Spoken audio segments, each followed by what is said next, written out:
Well, ladies and gentlemen, I have had the complete delight and pleasure of meeting Clayton, and I really enjoyed speaking with him before, and we've had a chance to speak again. He had some just extraordinary things to say about wisdom. I enjoy his writing.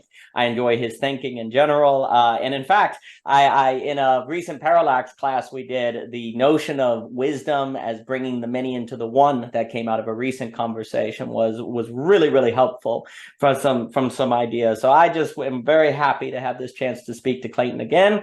Clayton, it is wonderful to see you. If I were to ask you what you're interested in and what you're thinking about, what would that be? And thank you so much for being here, sir. It's a complete delight. Great, thanks, Daniel. Thank you for having me. And it's uh, it's always a pleasure listening to your talks, and I've listened to quite a few of them now. Yeah, personally, I'm currently in this season where I'm exploring all sorts of strange things. I was telling my wife recently, like this, I seem to have like too much work, and it's not the office work. It's like just my personal work. And uh, for a while, I used to hear, people talk about, their work, what they're doing in their work, and it didn't make sense. Like I always thought it's like the job you do, right? Um, but then after several years of exploring that, I have come to the point where now I understand what to have your work is, because Mm. you have that, that thing that is eating at you that you really want to explore and get to the bottom of. So I've been of late really trying to educate myself, trying to go through the philosophy works, and I haven't really made great headway yet. I've only probably done a bit of Descartes. I've only gone through Spinoza's ethics. So I'm trying to go through as many as I can systematically in whatever way, just trying to get whatever I can get, kind of like how you stay on the net, catch whatever you catch. Yeah. So I don't read it in an academic way. I try to just resonate with it and see what comes up for me and what I can take out of it and reincorporate in my day-to-day life and whatever the perennial problems, as Viveki would say, that I'm trying to sort of like deal with. So I've been doing a bit of that. And not specifically with the classic philosophers, but with all sorts of works. I've gone through a bit of Peterson's work and his classes, which led me to Vaveki's work.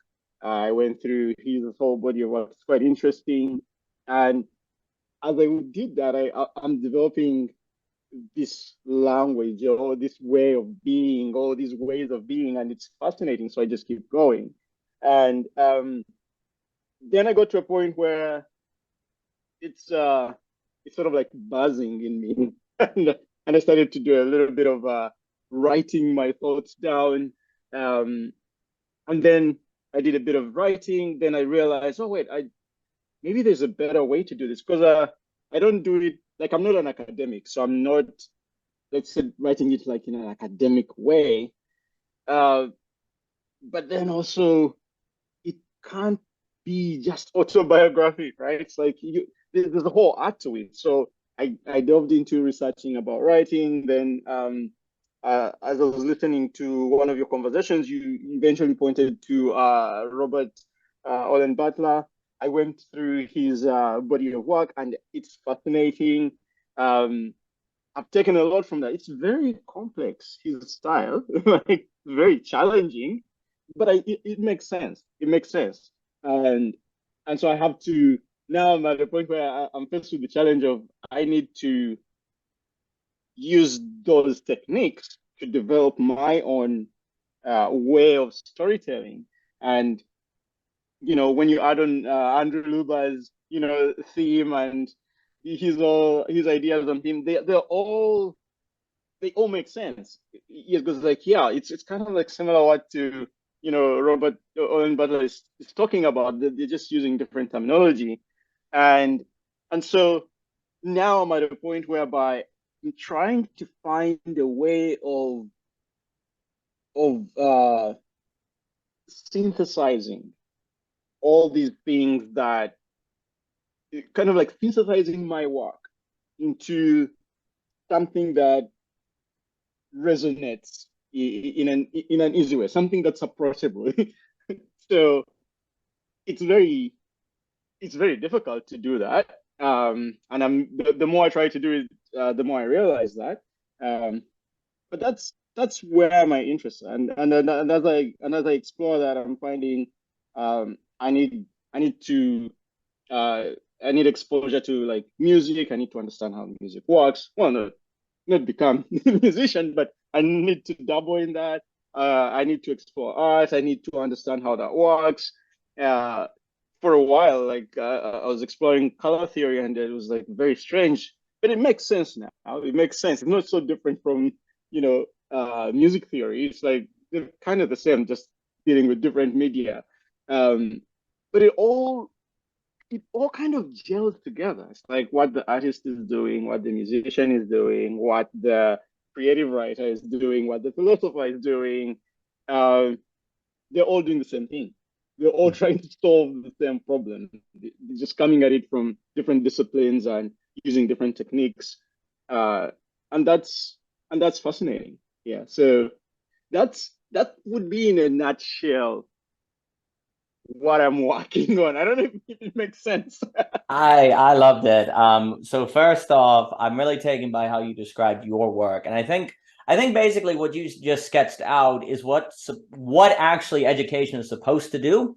And one of the $1,000,000 questions we have today is, how do we create the conditions in education to have that happen to people? Because it's kind of mysterious, but yet it's really concrete when it occurs. Like when you mentioned your work, there's also this kind of idea of they're all doing the same thing. There's something about your work being the work that feels like it's participating in that same thing, whatever that is. And once you catch that, then you're off.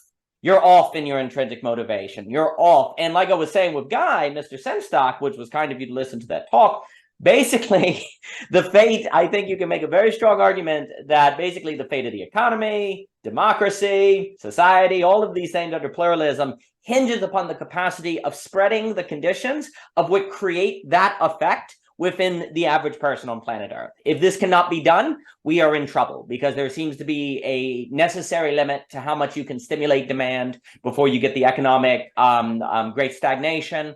There seems to be a certain limit to how much anxiety the average person can handle under democracy before they snap and they run from the other person. And there's something about when you find your work that actually changes you as a subject to be able to handle uncertainty, anxiety, difference, creativity. These are all like, if you go up to people and say, hey, try to, creativity is important. Knowing that does not mean you're able to handle the anxiety and weirdness of creativity, right? Like we can say that all day, or I can come up to you and be like, hey man, it's really important to participate in democracy. Okay, we all know that, but then when you do it, it just happens to be the case that we stop talking to people that don't agree with us, right? And so the question becomes, what is the thing that a subject needs to be able to do or participate in to condition themselves to be the kind of subject that can handle all of these things, like creativity, like I was saying with Guy, rhetoric, like intrinsic motivation, like education that doesn't have a definite metric. Like, for example, true education, like you're not getting grades for doing your work. You're not getting paid for doing your work. I'm not either. And yet you do it. And yet that is such a mysterious thing. When you find that thing in your life that you're willing to do without any external metric or any certain kind of way to validate it by the outside system. And basically, the argument that I think is very clear is that if that way of being, that mode of being, because like you described, it's a kind of mode of being. It's a way of being in the world. I am of the strong opinion that basically if we cannot spread or extend the amount of people that have that mode of being in the world, you're not going to escape the great stagnation in economics. You're going to have what some people have called the meta crisis get worse and worse. You're going to have the meaning crisis get worse and worse. Whatever that finding of your work is central to this problem that so many disciplines find themselves in, that the artist, the philosopher, all these people are kind of feeling around. And the way I think about it, Austin Farrer, who I really like, he was an extraordinary philosopher, theologian. His only problem was that he assumed everybody read everything, and so just referenced everything in finite and infinite and gave no explanation of what he meant, because of course everyone knows Aquinas from front to back. Of course everyone knows German. Of course everyone. No, Austin, they don't, buddy. I'm really sorry. And actually, funny enough, C.S. Lewis was very good friends with Austin Farrer, and Austin Farrer was like a massive influence on his thinking, and C.S. Lewis had the literary gift to take a lot of their conversations and make it comprehensible, whereas Austin Farrer did not. And the metaphysics are crazy. But one of the things that he talks about that my beloved William Wilson will talk about is kind of the education or pedagogical implications of Austin Farrer. And something that he talks about is when Aquinas, I'll just use Aquinas as an example because he did so much in Thomism. When Aquinas wrote the Summa Theologica, I promise you it wasn't because he knew people were going to get a PhD in the Summa Theologica, that there would be Aquinas scholars. Now, of course, he wanted people to read his work and to take it deeply, but he won't go on, yeah, man, there's going to be departments named after me. I'm going to have all these PhDs, doctors, and Thomism. No, he wrote the Summa Theologica and the Summa Gentilius because he was on something. There was a certain fire that caught him, that was his work. And basically, he wrote what he wrote basically to help people follow his fire so that they along the way could find their own fire. My favorite way to describe this is from Schopenhauer in The Will and Representation. And I love this example where he says, education is supposed to be a ladder that you climb to the top toward the sun. That's your work. It is not supposed to be what it has currently become, where a guy comes along with a bag, takes the rungs off the ladder, puts them in his bag, and shows them off to people because he's so smart, right? You're not supposed to collect the rungs off the ladder. You're supposed to climb. But you see, if we don't know how to create the conditions of finding your work and the fire that is, and Austin Farrer also called it the genius in the fingertips. It's when your fingertips are leading you and you're not known, but you feel it when you're there, and it's hard to put into words, but it's the genius in the fingertips. If we don't know the conditions that incubate that within people, then basically education has to be taking the rungs off the ladder and putting them in a bag. It has no other choice. It has to be the Neil Postman trivia structure. And if education is that, it cannot contribute to the spread of rhetoric, as I was saying with Guy, the spread of intrinsic motivation, the spread of the spread of the conditions or the qualities of subjects of which are not falling into nihilism, the meaning crisis, contributing to the meta crisis, et cetera, et cetera, et cetera. So the way you were talking about your work I really like that, because it's very interesting to find your work. The quality of experience between the thing you do for the paycheck because you have to, that it's funny, people were like, no, that's your work. And Ivan Illich talked about this. We tend to say that your work's what you're paid for. Funny enough, when you find your work, that's like the least thing to do with your work. And yet that's what the culture identifies as your work.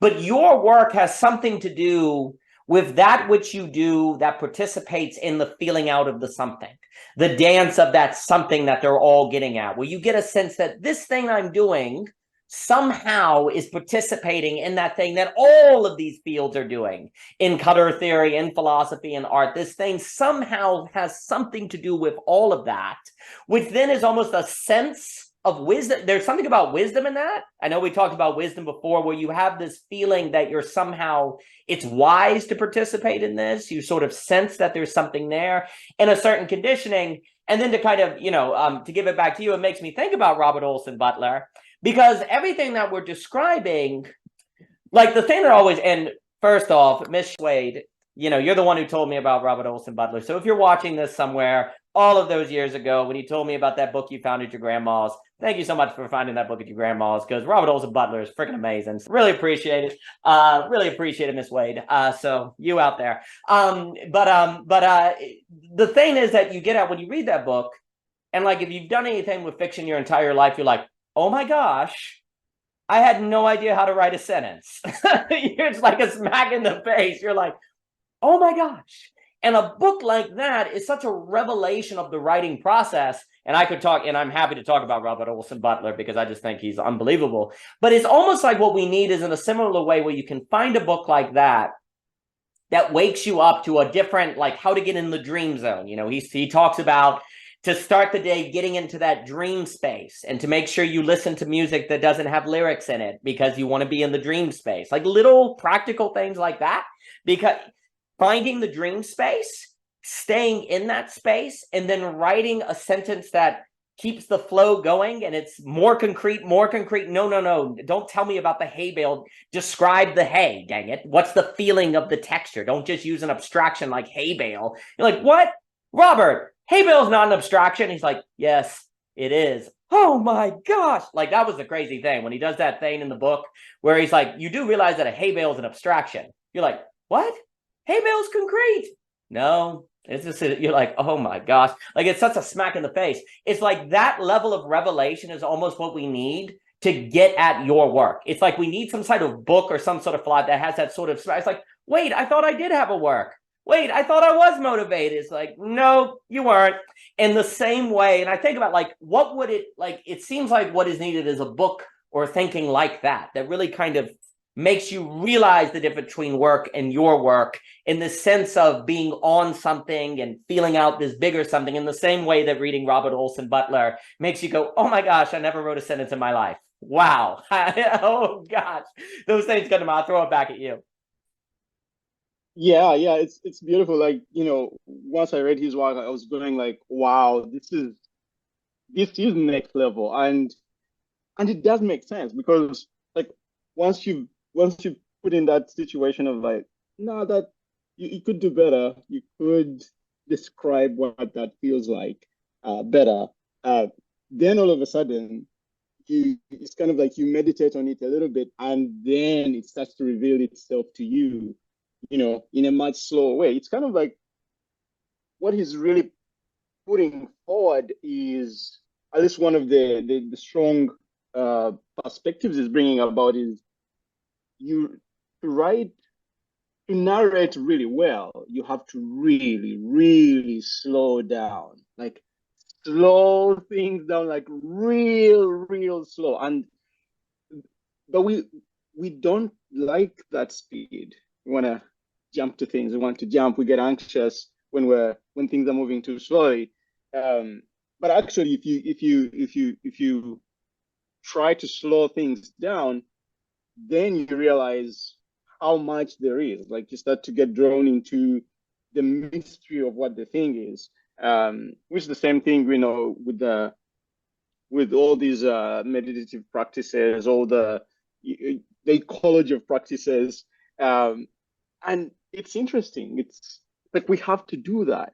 And the other thing, like you touched upon there about the work, uh, we all we all have our work. It's actually there, like, and in most cases, we just don't know what it is.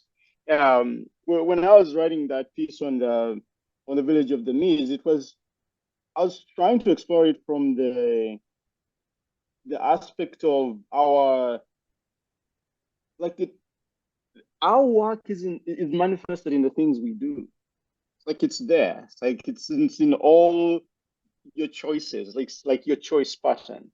Like, why do you decide to do this over that?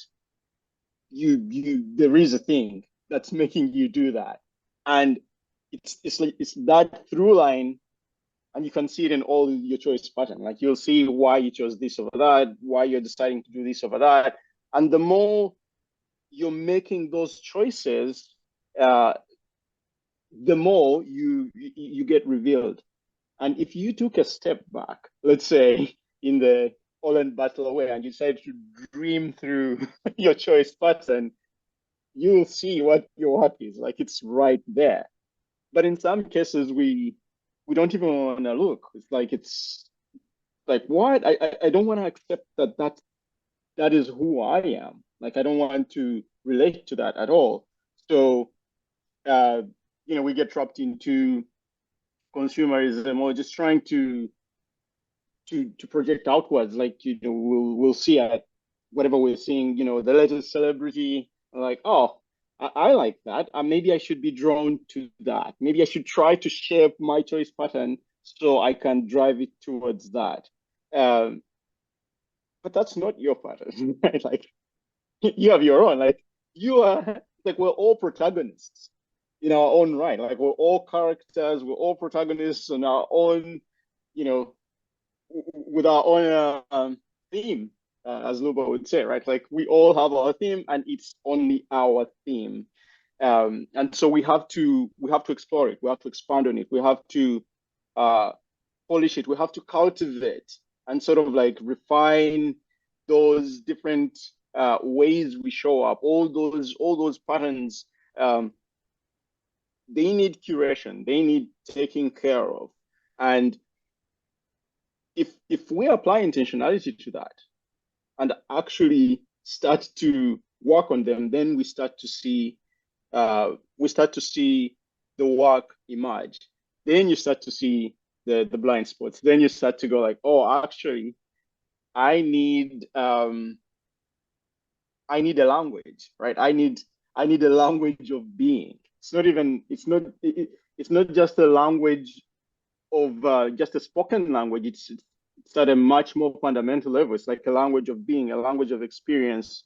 Um, and everyone has their language of experience. It's revealed in the moods where if you're a parent, you'll notice this about your children. Like they will do something and to leave you wondering like why did they do that? Like what motivated that? Now you could get combative about it, like try to put them back in the structure that you've created that you believe they should fit, or you could explore it and try to understand where is that coming from, or what is the nature of that, expression, and you may discover something interesting there about this specific protagonist.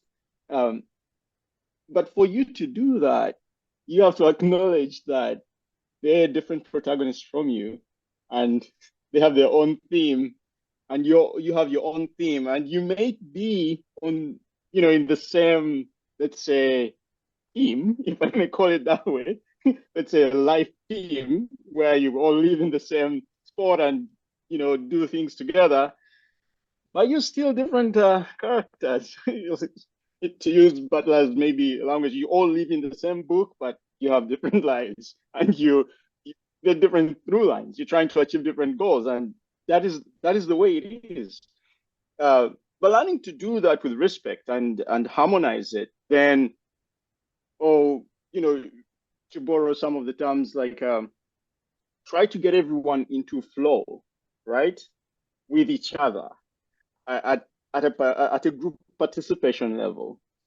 Now that's a challenge. Like when you realize the beauty of that, of like what could happen, like for example, in a family setting, if you all were flowing together, right? What is possible? It's amazing. And and I think once you get a glimpse of that, uh, the work starts to be clear. What must be done? What must be done starts to be clear. Then now, kind of like what you're speaking about, like the market and all that democracy. Like if we could get a glimpse of what is really possible when we all flow together at that level, at a national level, oh my God, it's amazing. It's like we can conquer the universe. We can do impossible things together. Um, but first, we have to acknowledge that we have to. It starts with us. It's like, oh yeah, we all have work, and it's definitely not paychecks. Like that's the mortgage job, yes, but you still have your work to do. I'll pass it back to you. That was beautiful. And so first off, shout out to Andrew Luber and the theme work, and Sarah Wade, bam, both of you. The other thing on the point you just said, I definitely think, often you'll hear the phrase collective intelligence. I think we need to think about collective flow, because flow is a deeper form of intelligence. And the question, and Michelle Bowens, I was speaking with him the other day, and this kind of idea, does the internet allow for the possibility of small group dynamics at scale? This is kind of $1 million question. We see in small groups in history that there are examples of collective flow. I think of the hip hop cipher as an example I've used with Thomas Wynne as what Heidegger was getting at as a clearing where being comes forth in a different way. I think about like obviously jazz improvisation, and those kind of holiday festivals. We actually visited a fun kind of Christmas festival in Roanoke, and it felt like a flow. It felt like a kind of festival as a sort of case study. These are small group dynamics we know are possible.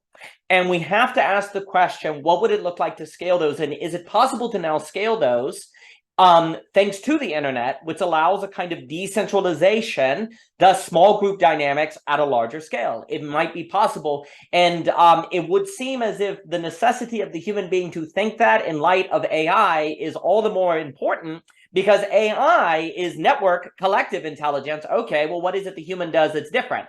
Well, I think Vervaeke is right that there's this danger now of us seeing AI thinking that's intelligence and just doing that, thus making it seem like AI does replace us, but actually it's a mirror feedback loop where we just start defining intelligence that way.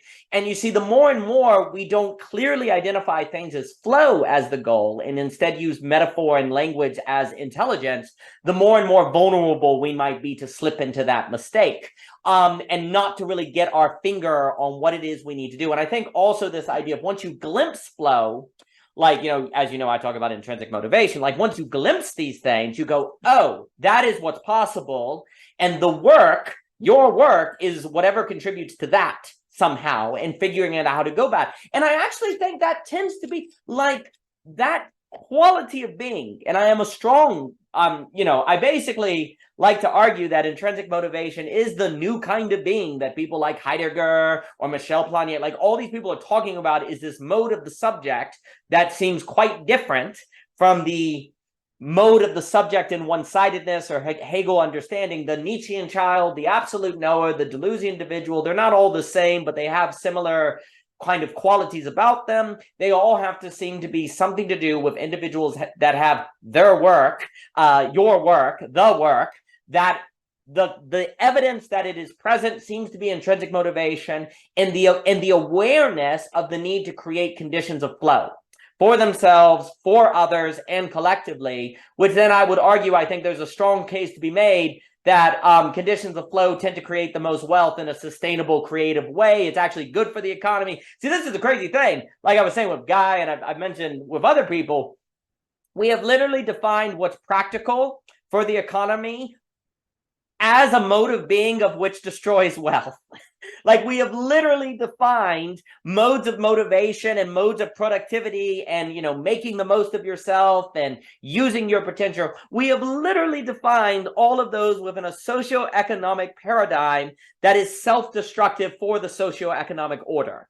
Like that's the great ironic joke. It's kind of like a Kafka story, which is hilarious if you're not in it. Unfortunately, we're in this one. So alas, the other, and I think basically too, on this kind of notion, I really do think, like when we were talking a bit before we recorded on the problem of desire, what is desire? I think we have basically for most of history believed that desire wants an object. The value of psychoanalysis like Lacan comes in and says there is no objective desire that fulfills desire. Well, wait a minute, you can hear that and say, oh, well, what's the point of living then, and become kind of suicidal or whatever. But what if that's actually a revelation that we've been misidentifying what desire exists to do? We thought that desire existed to have an object, but what if desire actually exists for the human to be motivated to create conditions of flow? What if that's the point of desire, about creating a certain environment, not objects, conditions versus objects? I like to say in that one paper, on intrinsic motivation, is that desire wants to be a drive.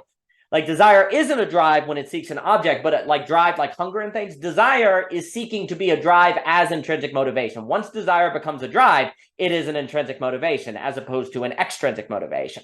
So we have misdiagnosed the point of desire as desire for things in the world to make choices that satisfy us, when really we can only satisfy ourselves once we make desire a drive in the seeking of creating and being the conditions of flow. So like the flow, the reason why it seems to be the case that once people get flow, they then kind of change how they live their life, because desire has finally found what desire exists to participate in. And desire exists to participate in that thing that you sense in the work, that effort to create the flow. And the thing, like the thing that you were saying, like this thing that you sense that the color theorists, the philosophers are all getting at, there's a way, I've described it before as the capital F festival, like in like Joseph Piper's Leisure, this kind of sense of a quality of life. Like it's all part of this work to make all of life have this kind of festive quality, like festival quality, not like a drunk frat party, but like a festival, like it's like, oh my gosh, like life is great kind of festival. This is cool. There's an atmosphere. Everyone's outside. There's a certain quality in the air. There's a certain mode of being, to use Heideggerian language, that you sense. Everything has a kind of theme. Like festivals have themes, to allude to Mr. Luber's work, like a Christmas festival. What's the theme? Christmas. These are all manifestations of the theme according to different ways, right? So everyone can tell it's Christmas right now. So, so there's a kind of like, what is the work? Your work, it's almost like your work. And then I'll pass it back to you. But there's like things on Butler I think Butler as meditation is really good. And I think there's a lot of secrets in that method.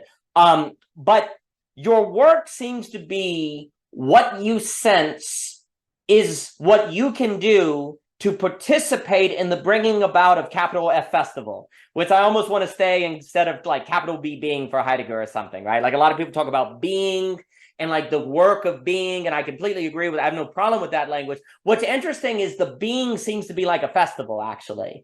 Like it's like a capital F festival, capital B being is actually, and what you find your work, when you find that of which feels like is bringing the capital F festival around, I'll just say festival around, that you can participate in, and that doing it's a festival, so you want to keep doing it. And then you also have a sense that bringing the quality of this festival more collectively is necessary, because this is the thing that makes people not, say, consumeristic, not contributing to self-effacement, meta-crisis, meaning crisis, nihilism, all of these other things that are leading to collapsing birth rates, collapsing socioeconomic orders, geopolitical tensions. Who knew that all of these things would get worse if we couldn't kind of feel out the festival, if you will. So it's very interesting that your work, the work, seems to have something to do with bringing about a quality of festival to kind of life and things like that. While you're sharing that, the metaphor that came to mind was the cranking radio. I don't know if you've had one. Yes. The one that you have to keep, spinning it, and then it will play for a little bit, and then, they also made lights with that. It's like you just, keep cranking, and then it will light, and if you stop cranking, then it just dies down, like a dynamo type effect. It's like in that dynamic, there is a job to be done. There is a thing. It's not before you consume, you have to make what you're going to consume. Which takes me back to Viveki once in one of his lectures talks about we are auto-poetic beings, like the beings that have to make themselves as they become. It's like the dog walking itself, taking itself for a walk or something. It's like, I think with the way there's been a lot of automation, and with our technological progress, we get to a point where we forget that, and it starts to feel like you just take things, you just get things, and you don't have to actually do anything. You can just get whatever you want. There's so much excess, but actually, a part of what you're getting is in the action you're doing. It's like your activity, your participation partly makes whatever you're getting more complete. And once it's more complete, then it's going to be more satisfying. Although, if you're not creating it yourself, like if you're a creator or you're a creative person and you make things yourself, you know why you do that. It's because it's more interesting when you make it yourself. Like if you go to a restaurant and it's a steak restaurant and you order a steak and it comes and maybe there's an issue with it, because you know how to make steak, you can critique the steak that you got at the steak restaurant. Yeah, because you're like, well, if I was to do this, I would kind of like not do that. I would change it this way. But that's because you have your own, you have a way that it should be, your way of doing it. Sort of like once that way is challenged, all of a sudden your way is even revealed more. Kind of like you guys spoke about it one time in one of the net conversations about the failing, right? Like once there's a failure, then it reveals what it should be. Like the revelation of what it should be is in the failure. And and so even with the work, like every time I would say like, anxious moments, so those challenge moments of suffering, they're all revelation of the work. They're right there. Like it's bang on. Like the moment it's not flowing, the moment it's not going the way it should go, then deep down inside, what must be done. Now, you may not have appetite to do what must be done, or you may not be in the mood to do what must be done, but you do know. You do know there is something that needs to be done. And in some cases, you may even not have that awareness and want to go seek it outside, go buy a solution from the shop or something, or pay someone. But ultimately, that's sort of like trying to shortcut your work. I have a friend who we chat a lot, and they're walking through like a breakup scenario, and they're trying to explore what is it that they must do to have a successful relationship next time. What do they need to know about the other person? How can they research and really get to know everything they need to know so they can just, make this whole thing work?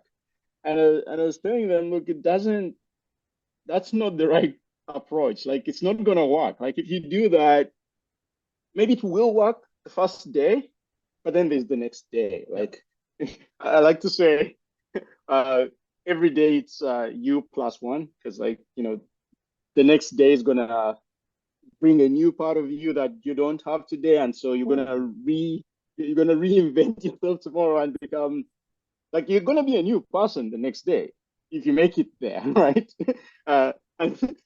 And you guys spoke about this with a guy as well, about the perfectionist and about getting perfect, which reminded me about a time I had a discussion about how do you become a perfect being, and the answer is really simple. It's like you die, because at the point when you die, you're at your final state.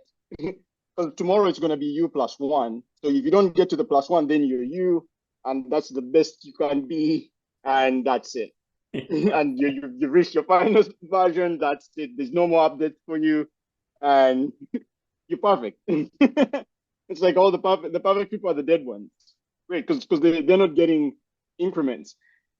But then for you to become perfect, you have to die. Then I don't know if you want to become perfect, right? Like maybe you need to figure out how to make your day work. Like I like to bring it down to the day as being the scope that is really manageable. Like if you can manage to win your day, like make it really flow, find a way to continuously reproduce a successful day, may even not be 100%. Could just be like, if you could just get your day 60% to work consistently, that's amazing. You're winning, right? Yeah, you don't want your day to be at a 10%, right? Well, I really like that.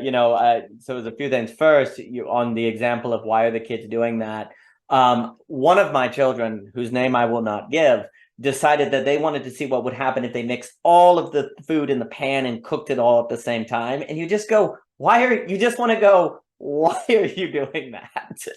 And it's because, Dad, I wanted to exist in a world where I knew what it was like to cook everything in the pan at the same time. I'm seeking a higher quality of being. What are you doing, Dad? I'm sorry. Cook away, boy. So they probably have a higher, reality they're trying to access, right? Two, on what you were saying about the perfecting, I think it's very important. Like, The goal is not to be perfect because that's death. It's more like perfecting.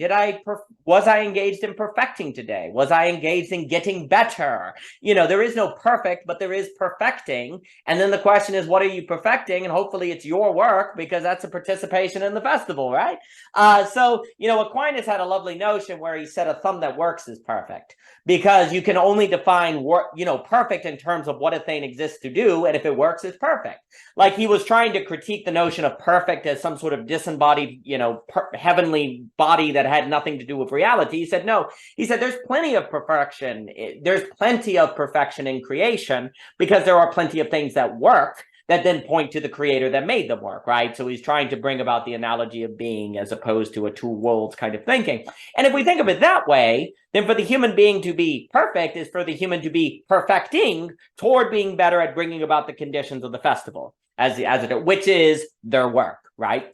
And so I think that's how we have to think about it. But to the point of what you were saying on relationships, if you try to plan your relationship, see how that goes for you. Likewise, if you try to overly plan your work, overly plan the festival, that doesn't work either. What you have to be is prepared as a subject for the unexpected, but then when it arises, you have the capacity to sense that this is what you should do as part of your work as for the relationship, and doing. It's a distinction. I was talking with Cadell about the difference between plan and prepared. Like, we have a society that moralizes planning, which actually makes us fragile and unprepared, when really what we have to do is be prepared as subjects. Like, marriage is not something you can plan, but it is something you can be prepared for. And that, but unfortunately, we have a society that doesn't think you've done anything of any value with your time if you can't prove it. And the only things you can prove, though, are what? A plan. You can only prove a plan. So literally the society then moralizes getting ready for the future by doing the things that makes you unprepared for the unexpected, because that's what you can tell other people about. Like, what's your 5-year plan, for example? And if you say, I don't know, well, then they're like, well, you're a failure. But if you instead say, well, I don't have a 5-year plan, but I'm prepared for the next 5 years, that's actually way more valuable. And yet in the society, the society basically suggests that that's less valuable. That's a problem. And that kind of speaks to the anti-fragility stuff of Nassim Taleb, et cetera, so forth. And again, you see, the thing about plans is, of course you're going to have plans.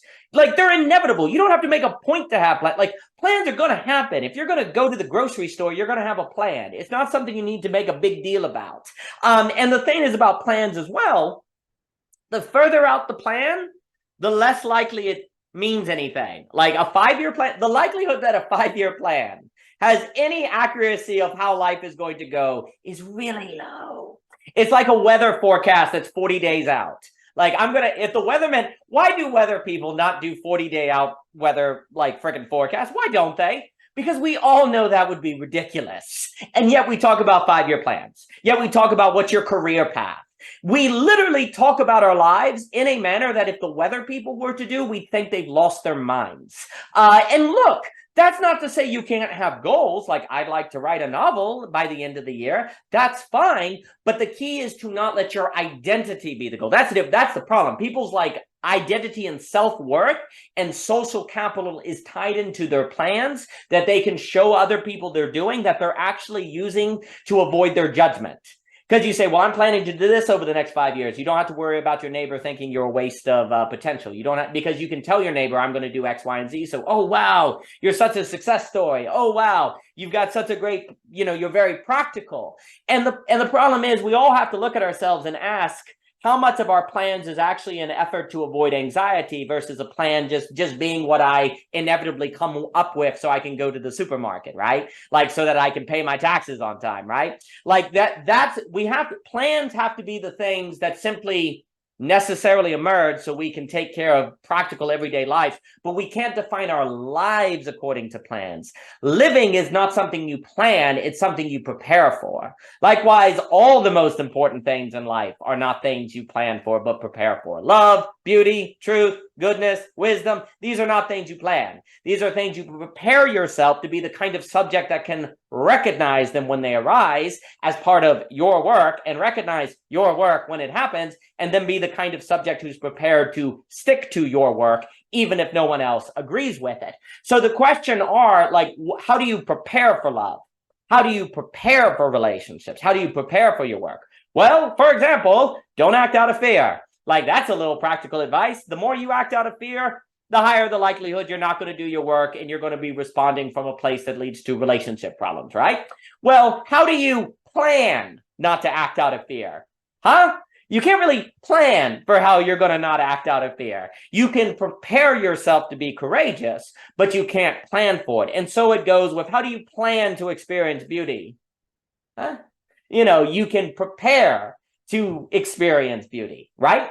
And so these are the works of the subject, but these are the things. But you see, because our society does not have a hard or meaningful distinction between prepare and plan, which is also the difference between rhetoric and discourse from the guy conversation. If we don't have that, then we can't understand the difference between wisdom and knowledge. We can't understand the difference between, say, meaning and just having something to do. Like, we can't understand why you need things like psychoanalysis. We can't have things that understand the necessity of, like, meditation or working on yourself or different things. Like, by not having those distinctions in mind, because they're unnecessarily complex or they're impractical, we literally then set ourselves up to be unprepared to recognize our work when it appears. So then when our work appears and we don't notice it, we don't notice that we didn't notice anything.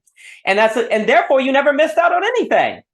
That's the kind of horror, right? Like, if you're not prepared for these things, then you can't notice that you weren't prepared on these things, and therefore you don't notice, because you never know the counterfactual of the world and how life could have unfolded differently had you been so prepared. It makes me think of the Christian notion of total depravity. You'll hear some people say, where it's the idea that if you're in sin, like for someone like a Calvin or some other different, like if you're in sin, you also can't know you're in sin, because if you did, you would get out of the sin. Likewise, for like Kierkegaard, despair is when you don't know you're in despair. If you knew you're in despair, you're on the road to being out of despair, right? So likewise, when you're unprepared for beauty and you don't experience beauty, you don't experience the beauty to know that you weren't prepared for it. Therefore, you can never know that you're unprepared. And that's also why once you sense your work, it's really important to kind of hold to it and to really kind of stick to it, to make sure you're always continually conditioning and preparing yourself to recognize the work as it manifests, so that you never find yourself in a situation where you're missing out on things you don't know you're missing out on, because you haven't met the conditions to realize you're missing out on those things. So holding to that and being able to identify those qualities, I think, is a really big deal. And then, just as a note, what you mentioned on the idea you don't know till the failure, I think that's really important, because like Joshua Hanson and Raymond were talking about Paul Virilio, and he had the idea that you don't know the ship. When the ship was invented, so was invented the shipwreck. And kind of the idea is you actually don't know what a ship is until the shipwreck. That's when you find out the substance of a ship, right? He's playing on the Aristotle idea. So the accidents unveil substance kind of thing. Well, likewise, you don't find out if you've really found your work until you encounter the people who think your work is dumb, or you encounter the day when your work fails, or your novel that you worked on for 5 years gets deleted, or you find like that paper you thought was really good, a lot of people disliked it or whatever. That is when you find out. And it's interesting, like in Christianity, this notion of passion, right? Like passion is a joy you suffer for.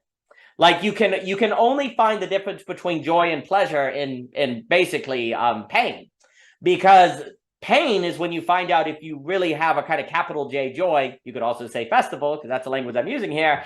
But you have to have the pain. You have to have the struggle. And that's when you find out. And to me, this is a really important point, because you have people like Lindbergh and Raymond Owen talking about thymos, and the idea that modern society lacks thymos, which in the classical soul, you have logos, eros, and thymos. Thymos is kind of like toughness is simplistic, but this kind of idea of, you need to realize that you have what it takes to raise to the occasion. Like, have you ever gone through struggle to find out you're the kind of being who can go through struggle, right? And like Owen was emphasizing the idea that the idea of know thyself is not merely a propositional knowledge thing. It's actually like you can only know yourself through testing, through difficulty, through trial, right? Well, the thing is, like, your work is an opportunity. If you're able to know that your work is your work, it almost kind of means you had to have gone through trial, because that's what makes it stand out as not just being your job, right? So the other reason why I think this topic is so important, and then I'll give it back to you, is that if there is a lack of thymos, which seems to be a big problem today, and even Francis Fukuyama is basically praying that neoliberalism, consumerism, capitalism does away with thymos. Consumerism makes people not need honor, recognition in battle, because for Francis Fukuyama, it's like, well, if we can't get rid of thymos, then people are going to go to World War III, basically. Like if consumerism cannot, make the nation stop raging, you're going to end up in conflict. But I think the jury, it doesn't work. Neoliberalism is not able to remove thymos for the human soul, because thymos is part of the human soul. Human beings need to be recognized. And arguably, the meaning crisis nihilism follows from a lack of thymos. Like you have all the arrows, you have all the college education you want, logos, but there's something else that's missing. And because thymos is a recognition of the other. Now, one of the ways you can get recognition of the other is through power and control. So for most of human history, thymos has been a terrible thing. So it's understandable why Francis Fukuyama was like, we need to get rid of thymos. But it doesn't seem like you can change the soul so easily, the human spirit so easily. So the question is the following: how can we address thymos without, I don't know, having World War III or going back to like Icelandic literature where everyone's killing each other all the time?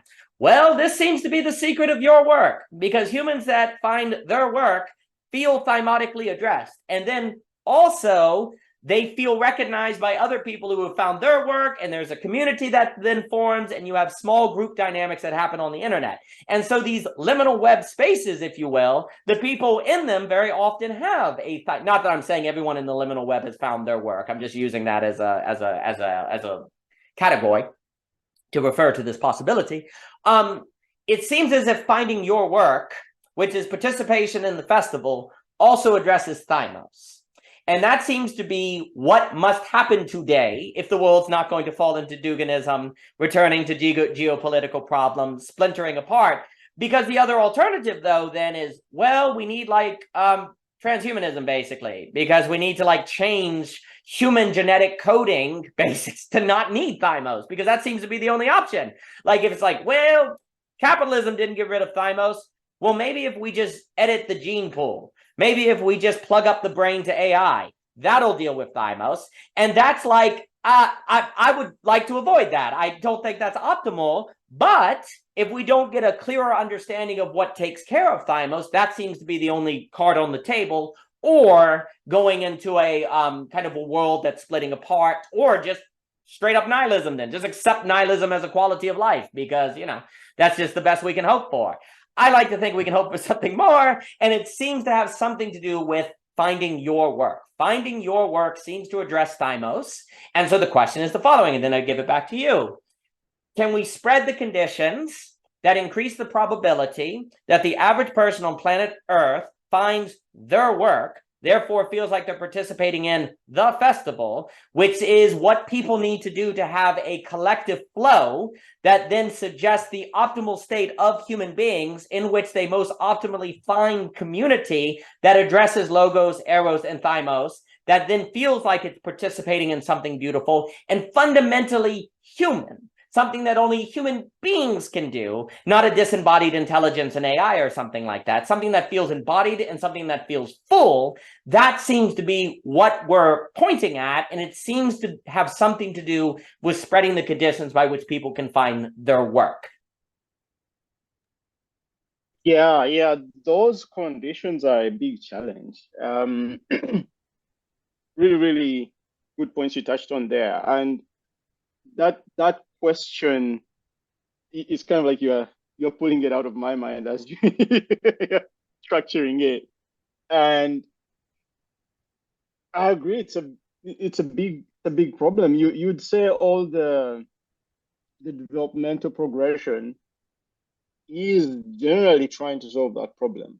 If you look at the West, all the advancements in sort of like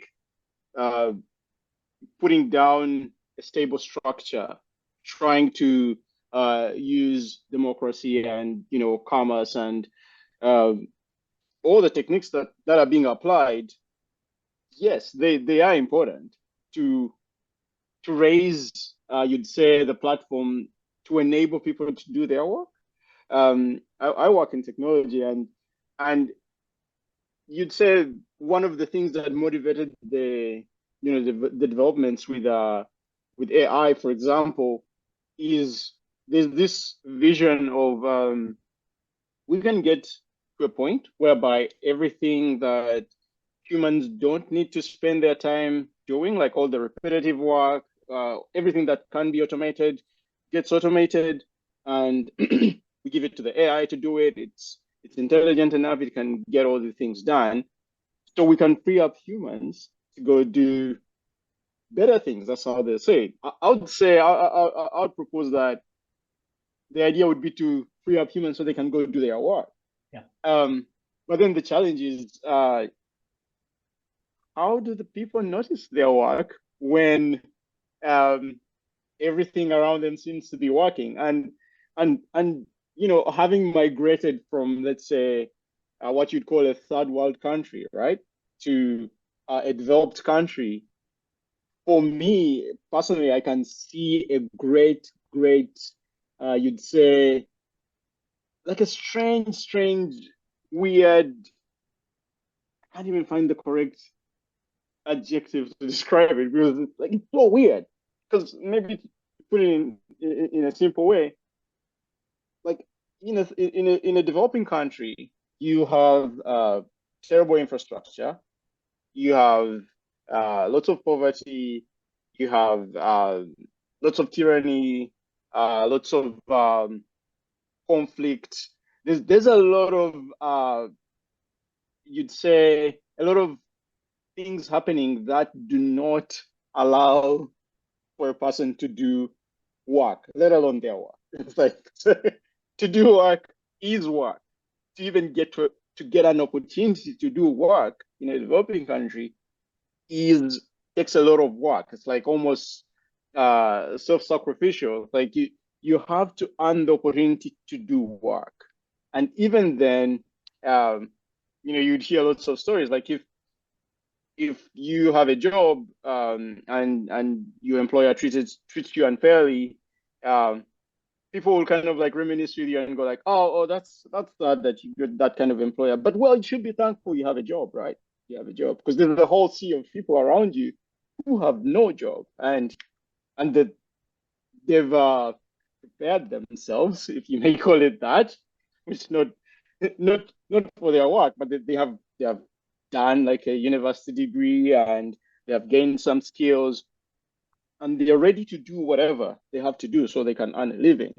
Um, but the conditions are so terrible that they stifle any sort of development or any sort of progression.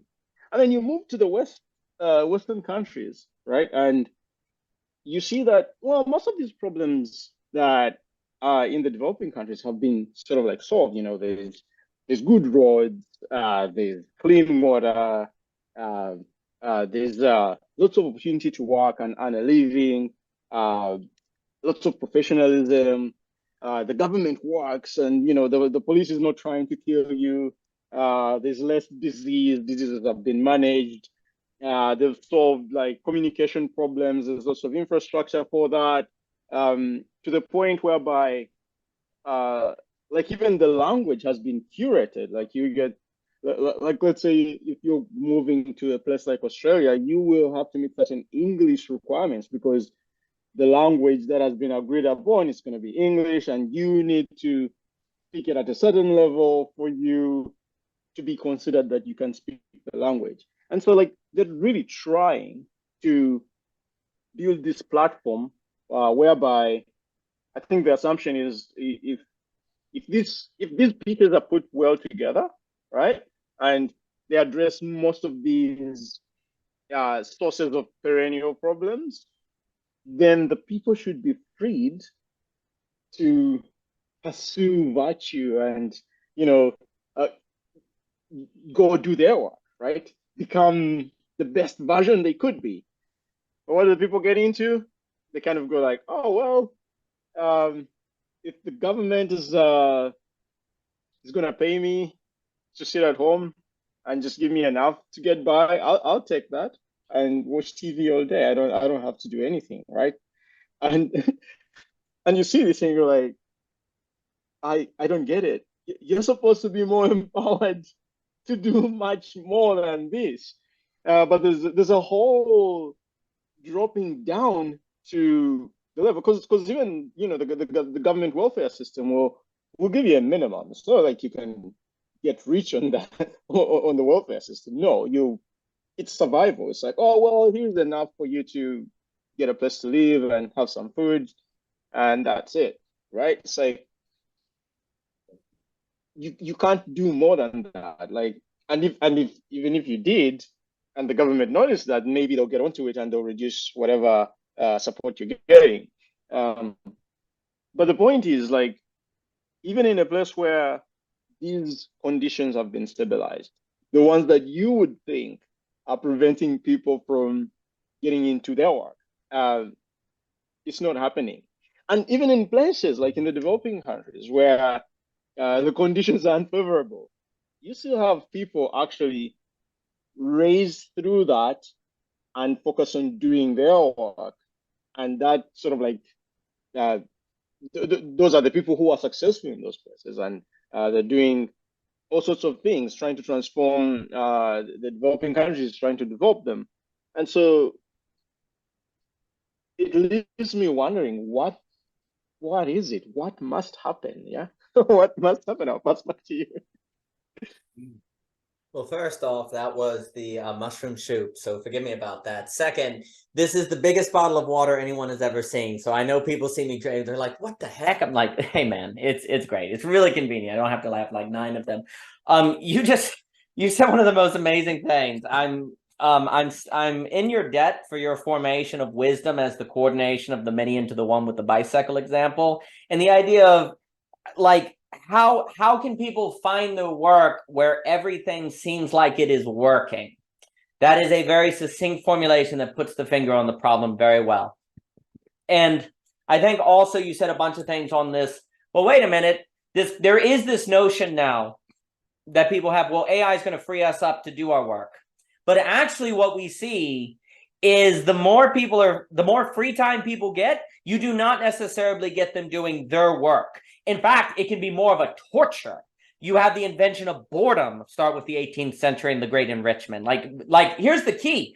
AI may free us up just to like actually suffer anxiety and hell, basically, precisely because we'll have all the free time, and thus we will no longer be able to plausibly deny that we lack intrinsic motivation. You know, if you have a job that you don't want to do, you can always tell yourself, oh, if I had more free time, I'd read those books, I'd write that novel, I'd talk to those people, I'd travel. But when you finally don't have a job, then you'll have to face the reality that you were just saying that. You actually don't want to do those things. And now you can't deny yourself. You have to face yourself. And it's kind of like sometimes in Christian theology, there'll be the idea that, like, God is hell to those who hate him. Like, the very love of God to those who hate God then is torture. And so it's not that like God sends people to hell, it's that God loves you and he's reaching for you. But if you hate him, then that experience of God is torturous, right? Well, free time can be the exact same thing, actually, because like in free time, you have only yourself to live with.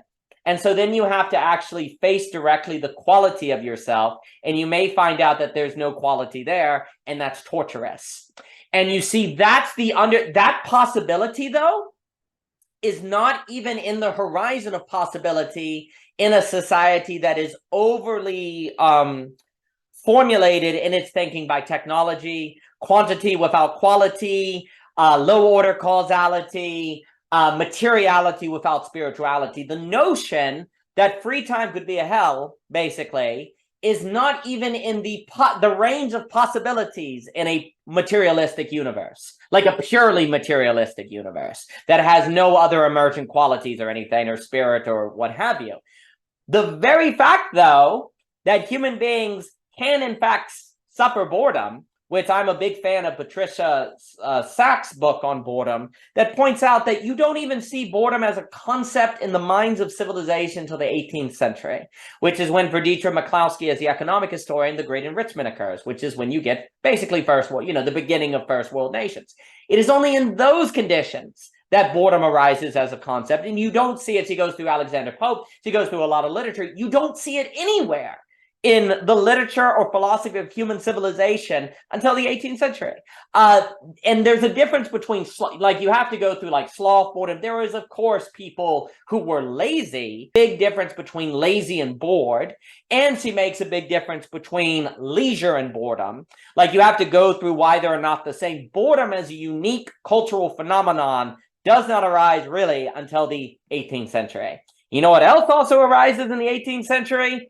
What I've been really interested lately going through, because after the last net conversation with, and Thomas Jockin was mentioning this kind of point, you know, you have Durkheim suicide, you have this idea that we really don't see mental health. It's in first world nations for Freud, Durkheim, all the sociologists that need psychoanalysis, that need therapy. You don't see it in third world nations. It's in the first world nations where it arises. That's really weird. But what's really interesting is when you look at the birth of sociology as a discipline, it's a, you know, I think the first person who uses the term is Comte, C-O-M-T, and it's around 1830. And sociology tends to arise as a discipline in response to the conditions of modernity. And modernity is where people are getting wealthier. It's where difference is encountering. It's where you get more pluralism, you get trade routes. And what's so fascinating is I would argue the birth of sociology is the birth of anxiety and boredom, because anxiety and boredom tend to come together. Those only emerge in conditions of basically leisure. But here's the key. They unveil that free time is not necessarily leisure. You have to have a certain spiritual quality to make your free time an experience of leisure. And if you don't have those things, well, then you actually could be bored or anxious. And then I think a big mistake in sociology is now a lot of it emphasizes power structure, like power, Foucault, institutional control. But all of that follows from running from anxiety. I think anxiety is foundational, and then we create power structures to run from anxiety. So you have to realize that if you tear down all the power structures, but you haven't conditioned people to handle anxiety because they haven't found a certain quality, well, they're just going to create power structures again. They're just going to create new forms of separation. They're just going to oppress again.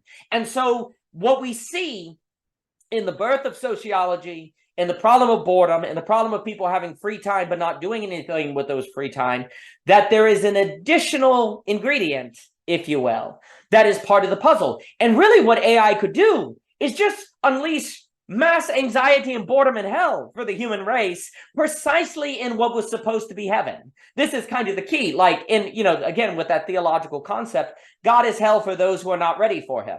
Right? Like if you're not ready for God, then you experience his love as a torture.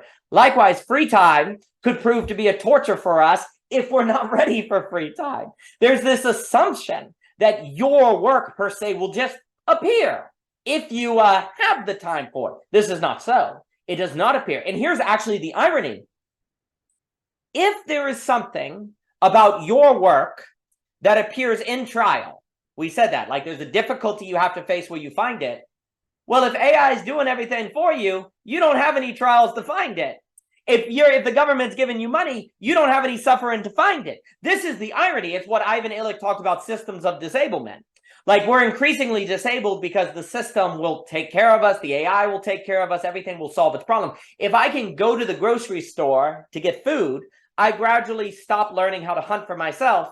And I've been disabled from hunting, but I don't even realize I'm disabled because I have access to the market. So I'm disabled without knowing. And Ivan Illich defined modernity as a system of disablement that increasingly disabled us. I would argue that modernity's disablement is an intentional function of it, if you will, not in a conspiratorial sense, but it's actually how we've tried to deal with thymos. Because if people are disabled, then even if they need thymotic recognition, they can't do anything about it. So they're just going to have to get over it. But the problem is people can't get over thymos. That's like saying get over meaning.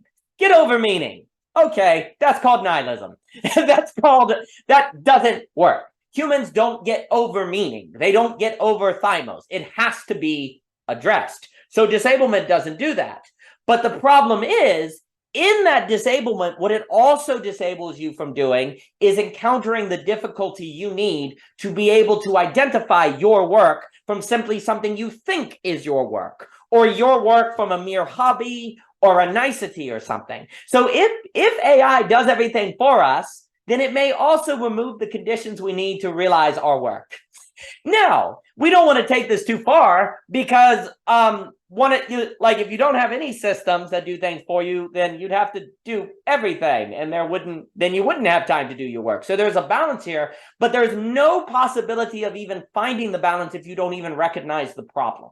That's the key. And the purely materialistic mindset, or neoliberalism, or whatever term we want to be, removes from us even the possibility of thinking this thought. So we're in the Kierkegaardian despair again. We're in a place where we don't even know this is a problem, and so we don't know it's a problem, so we don't fix it, and therefore we can't find our work. So if we at least know that there are trade-offs between AI doing things for us and us losing the trials that we need to find our work, then we can better manage what things we're going to have the AI do for us and what things we're going to impose upon ourselves, so that we can go through the difficulty we need in order to identify our work from a hobby. But you have to recognize this dynamic to even begin going to the place where you can do this sort of thing. So I think, like, again, and I'll give it back to you, and I think there are things to be said about the Butler method as actually helping us find our work, because actually the Butler method is torturous. It's painful. It's precisely a kind of suffering that helps you be like, oh my gosh, I thought this was a good sentence, and it's not. And likewise, finding the through line of your desire to find how to hook it up with drive to become an intrinsic motivation can be a kind of trial. Thus, it has thymotic, it scratches the thymotic itch. So I think Butler can point to that. But I think it is a critical point that what we see is that, to just go back to what you said on how can people find their work when everything seems like it's working? Right there, that shows you that your work is not in the realm of mere materiality and quantification. It's in the realm of quality. It's in the realm of a quality of being. It's in a mode of experience. It is like what's the difference? Like, if you go to the downtown mall in a town on a normal Monday versus on a festival, arguably the same stores are there. It's doing kind of similar things. From a quantitative standpoint, it's not that different. And yet from a qualitative standpoint, it's very different. Like going into a store around a holiday, depending on what store it is. If it's Walmart, it might be a bloodbath. But a normal happy store, like a downtown store, it just feels different, right? But it's the same store. Quantitatively, it's not that different, but qualitatively, it is very different. And I think the revelation of first world nations being the ones that tend to be nihilistic, anxiety, bored, lost, meaning crisis, all hints that the work is about something involving quality, not quantity. And you see, though, we have literally been trained to think in the process of making everything work. We have absorbed the paradigm that all that matters is quantity. And since everything works, we think that's evidence that that paradigm is true. And so precisely at the moment when we need to shift to quality is precisely when we think we have the most evidence that we don't need to shift to quality, because look at what everything quantity has done. And at that moment, you are locked in. You're kind of trapped now. You're locked in a worldview that cannot give you the thing that you need to escape the conditions of low quality that are causing your suffering, because you cannot think the thought of engaging in quality over quantity, because the road that got you here was autonomous quantification, which now has led you to a cliff. So the only way to avoid said cliff, or to fly off of it as opposed to fall off of it, is to engage in your work so that you can figure out how to fly. But that actually requires the difficulty which the process of quantification has helped you avoid. So there's an irony. And I think irony basically describes the human condition right now. I would say it's like for me, when the Bible talks about the world being fallen, sinful, I like to think about that as ironic. Like, we tend to do that which we think that will make us happy, which is precisely that which makes us unhappy. We tend to do that which thinks will solve all of our problems, which leaves us with an unresolvable problem. Like irony, which is where X does Y for Z, and Y is precisely why X doesn't get Z. What we see here is an irony in first world nations. But and then I'll give it back to you, the very recognition of that irony, though, now means a choice has arisen. And for Andrew Luber and Alex, this is when a story now happens. Like, it is when an ironic situation is caused to recognize itself as ironic, then it has basically two choices: change or give up. Face the anxiety or cave. That's kind of Lacanian at that point. And that's where we're at. We really seem to be, honestly, at this moment in history, at a kind of choosing if the story. Like, are we going to have a story or not? Because we've identified the irony. AI is causing us to see the irony, and now we have a choice. And when you have a choice, that's when you can have a story. And because it's also a story, because it's a choice that you cannot unmake once you make it. Like, a story has to have a kind of final thing to it. But here's the key. A story is a condition where meaning is possible. Like, you can only deal with the meaning crisis that Vervaeke talks about in the entering of a story. But the trick about a story is you can only enter a story that has meaning if you make a choice that you can never come back from. Thus, there's real risk. Thus, there is real stakes. Meaning has to have stakes. And there are stakes right now because boredom and anxiety and different things. And so then our work seems to be that feels like it helps us make that choice and to condition ourselves to handle those stakes and to then reply to the story and participate in that story.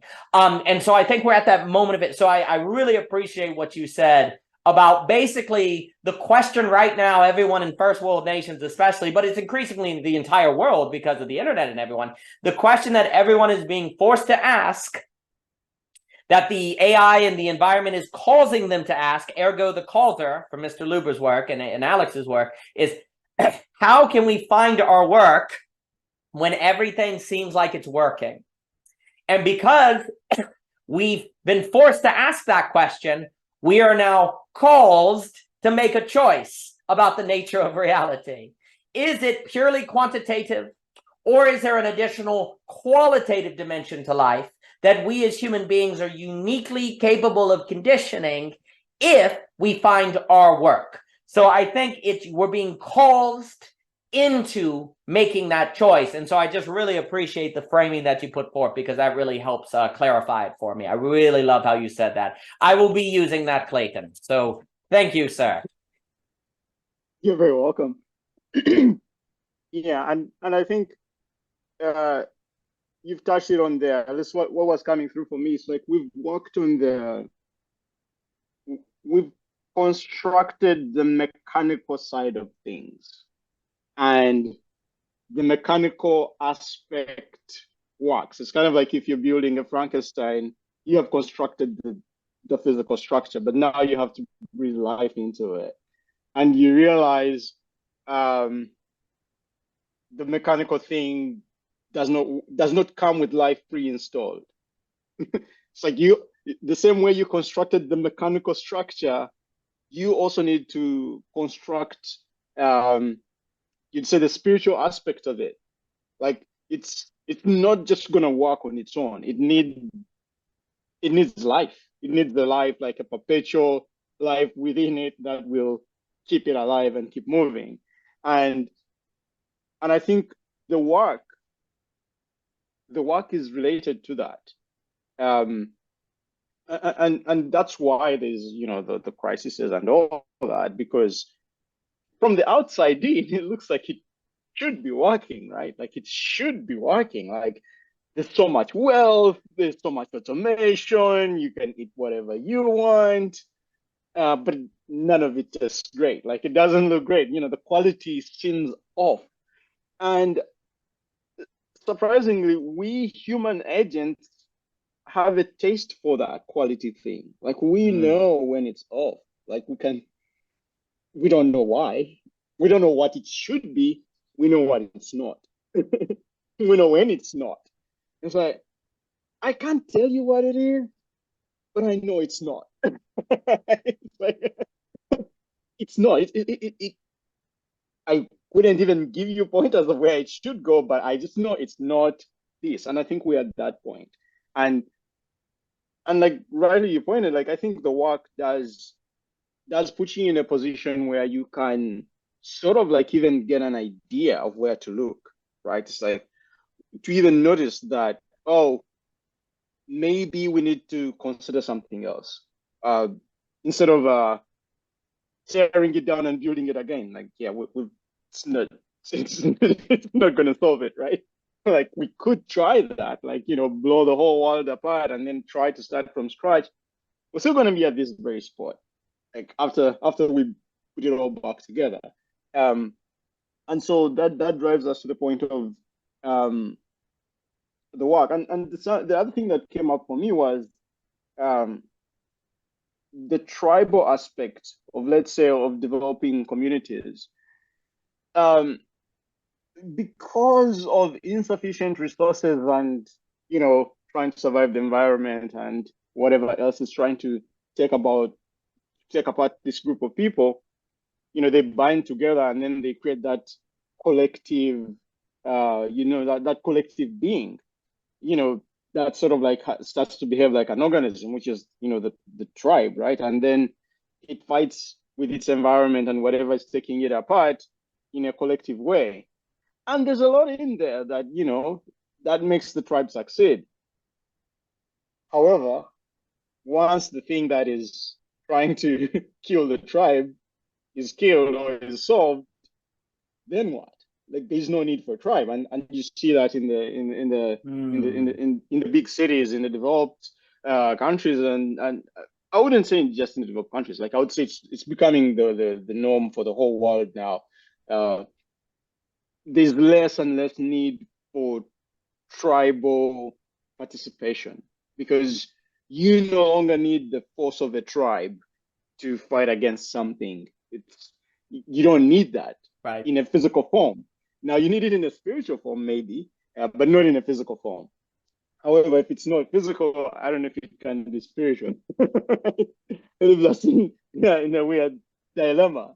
And so you see all these, the rise of the suburbs, right? It's like you have these massive cookie cutter suburbs where you have all these people living together, really good neighbors who never talk to each other or know each other. It's like when we migrated to Australia, we found a funny saying here whereby someone made I don't know if it's a joke or what, but they said, I really love my neighbor. It's kind of like they're not there. I never hear anything happening. They never talk to me. I never see them. It's great. Like they're the best neighbor I have. And I'm going like, are they? Are they a neighbor? Is, is that what a good neighbor is? And but this is like a real notion. Like when you speak to people, it's like, oh my God, I hate my neighbors. I wish I could make enough money to move so far away in the countryside where I have no neighbors. So I could live in a big chunk of land all by myself. And, the next neighbor is like, a 30-minute drive away. And like, I get that. I get the motivation for that. But I also feel like the notion of neighbor has been misunderstood. And you touched it on there at the end, like, there is, like, you get a sinfulness, right? Like, or how, like, to call it, like, there's a missing of the point, right? Like, because, people will tend to associate sinfulness as just doing the wrong thing or maybe, going against the rules. In a way, yeah, maybe. But I think the real essence of the sinfulness is the missing of the point. It's like, Yes. there is a point. and like if you do your work, you would know what the point is and how to stay with the point. But if you don't, then you may not see the point. Like you don't know where the point is. So you don't need to track the point. So you're just going to do whatever. And in the process of doing whatever, you're drifting farther and farther away from the point. But actually, there is a point. And the point homes you. And the point sort of like that's where the floor sport is going to be, but everybody has their point and it's going to be different for everyone. But look, if we're all on the point together, then maybe we all grow together and progress together. And we can do our work. Like when we know what that point is, then free time would make sense. Like, people speak a lot of free time, but what they really mean is like, I just want time to entertain myself. It's like, that's not really free, right? You have to earn that. Yeah, but yeah, those are a few things that came up for me. And it's quite fascinating. Well, that was all outstanding. A few things on what you were saying there is there's on the idea of free time. What's very interesting in Isaiah Berlin, he makes a distinction between negative and positive freedom, and a way to think of that is freedom from and freedom to. So we're free from tyranny, and maybe we're free to assemble. But there's actually another kind of freedom which I've called freedom before. Like before beauty, before truth, before the work. And you see, free time is only really free if it's free before time, where you're honoring something. And right now, basically, people define free time as free from work and free to consume. But you see, we've not conditioned ourselves and worked ourselves to be the kind of subjects that can be free before something. And I know D.C. Sindler has talked about kind of this idea, and this is true. Classically, you really were only free in beauty because you were only free in the experience in which you felt something greater than yourself that you were part of. And that, I think, is getting at this sense of the work that you have your fingers on. You don't know the whole of it, but you're free. What's so interesting is how when you do your work, it has this unique quality of freedom to it that is different from mere freedom from and freedom to. It feels like a third kind of freedom. And I think it's a kind of freedom before the altar, freedom before the beauty, freedom before the work, maybe freedom in. There are different ways to language it. But there's another kind of freedom that is not included in our thinking often. And actually, if we took it seriously, it would have massive, it would be a different subject. It would have massive socioeconomic and political consequences. Because right now, most political orders find their legitimacy on terms of freedom from and freedom to. But what if legitimacy for a political body had to come from its capacity to increase the capability of humans to have freedom before? Oh, that's a different kind of government. That's a different kind of economy. But right now, we don't ask if our government helps us have freedom before, because that's not a category in our thinking. We tend to ask, does our government make us free from, or does our government make us free to? And as a result, we don't notice that we're not free before, and we don't vote for our leaders and economies and whatever to help us create conditions to gain freedom before. And this is a problem, because basically everything now at this moment of the causer, as I'll call it, based on Alex and Andrew's, which is this moment where we realize we must focus on quality, where we realize something is off.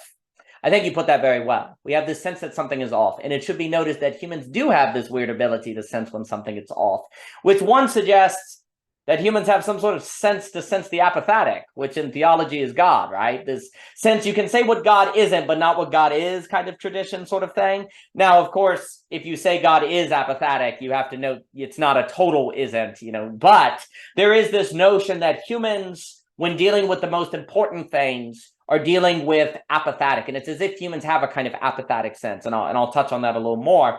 But I wanted to comment also on this idea that sin, I completely agree. It's more about missing the point than it is doing something against the law. Because the reason why something is against the point of law is to help you get the point. So if you define the sin merely in terms of not following the law, well, then that conception of sin may not contribute to you understanding why sin is sin. And the reason sin is because you're missing the point, which, of course, the problem with missing the point is, by definition, you don't know you're missing the point, because if you did, you would change. So this is the weird, crazy dynamic that, again, if we talk about the notion of story from Luber and Alex, is like all stories have to begin with an ironic situation, which is an ironic situation is only an ironic situation because the character doesn't realize it's ironic. So, for example, to use an example from the book, you have a cat that doesn't want to be domesticated, doesn't want to be owned, so it acts crazy. But this particular cat owner always wanted a wild cat. So the more wild the cat acts, the more the owner loves it and keeps it in the house and won't let it go. And the cat, so then when the cat gets more domesticated, it becomes wilder, and the owner loves it even more, and so keeps it in the house even more. And it gets worse and worse and worse. And this ironic situation could actually go on forever, precisely because the cat doesn't recognize the irony, right? It thinks that its problem is it needs to be crazier, so it keeps doing it. So it never escapes the ironic situation. Likewise, if we never realize that what human needs is quality, then we just keep giving ourselves more quantity. And when the quantity makes us sadder, we think we need more quantity, and then we're sadder, and we go on and on. We're in an ironic situation that's infinite, actually. And this kind of helps you understand why hell can have an infinite quality, because it can be this kind of ironic going on forever. And that's what you see has occurred, right? People think, oh, I'm unhappy because I don't have something. They get the something, which actually the very life that thinks, the very way that a person lives their life that would make them think that it is stuff that will make them happy is precisely the way of living that makes you unhappy. But then when you're more unhappy, you say, well, that's because I don't have enough stuff. And so you keep doing the thing that makes it worse. The story, but this is the key. An ironic situation is not a story, following the book. A story, going back to the cat example, is when the cat one day sees the owner, who also has a dog, kick the dog out of the house because the dog is really sweet and nice and always rolls over and never does anything wild. And the owner's like, I don't want that dog, and gets rid of it. And the cat goes, wait a minute, it's actually wildness that the owner wants, and being wild is why the owner won't let me go, so I need to act like a sweet cat, and then I'll be free of domestication. So the cat saw something that caused it to change its mind. But now the cat has to do something difficult because it's never been sweet. It's never done that. And it's really hard. So the cat either has to change or give up, right? So it has to change or give up. Well, likewise, we see AI and we go, oh, wait, something that's a disembodied intelligence that's really good at problem solving and quantification. That's how I was defining intelligence. And if that's intelligence, I'm going to be replaced. I don't want to be replaced. So I've got to either change or give up.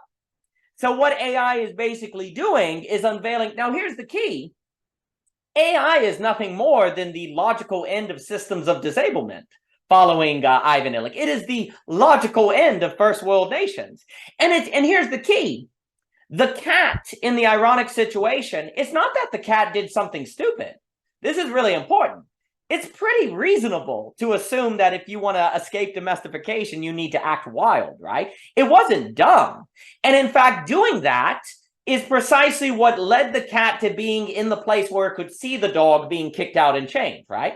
Likewise, it's not that humanity was stupid to make systems of disablement in first worlds and wealth and capitalism. It wasn't a mistake. It was all very reasonable. And in fact, we needed to go through that to get to the place where we would have the potential free time to do our work. However, what has happened is we haven't been caused to see that the systems that give us free time also can disable us from doing our work, because we get trained to only think according to mechanical man, not spiritual man. Well, now we're being caused to see that. So it's possible that we get the best of both worlds, actually. We get the free time given to us by first world nations, but we've been caused to see that the systems of disablement that give it to us, those to us, are systems of disablement. Ergo, we realize we're in an ironic situation, and now we can change. The cat can change, right? Now that it's seen the ironic situation, it now knows its situation was an ironic situation. Before, it was in an ironic situation and didn't know it was an ironic situation. Now the cat knows because of the causer. Now the cat can change. And the cat can discover its own theme, which is one, my theme is going to be, I'm going to act domesticated to be undomesticated. Like, it's now come into view what the cat can do that's unique. It's not given by facticity. Because remember, facticity would tell you that being wild is how you're released from domestication. So the cat is able to see something beyond what is given to it by by the facticity of the situation.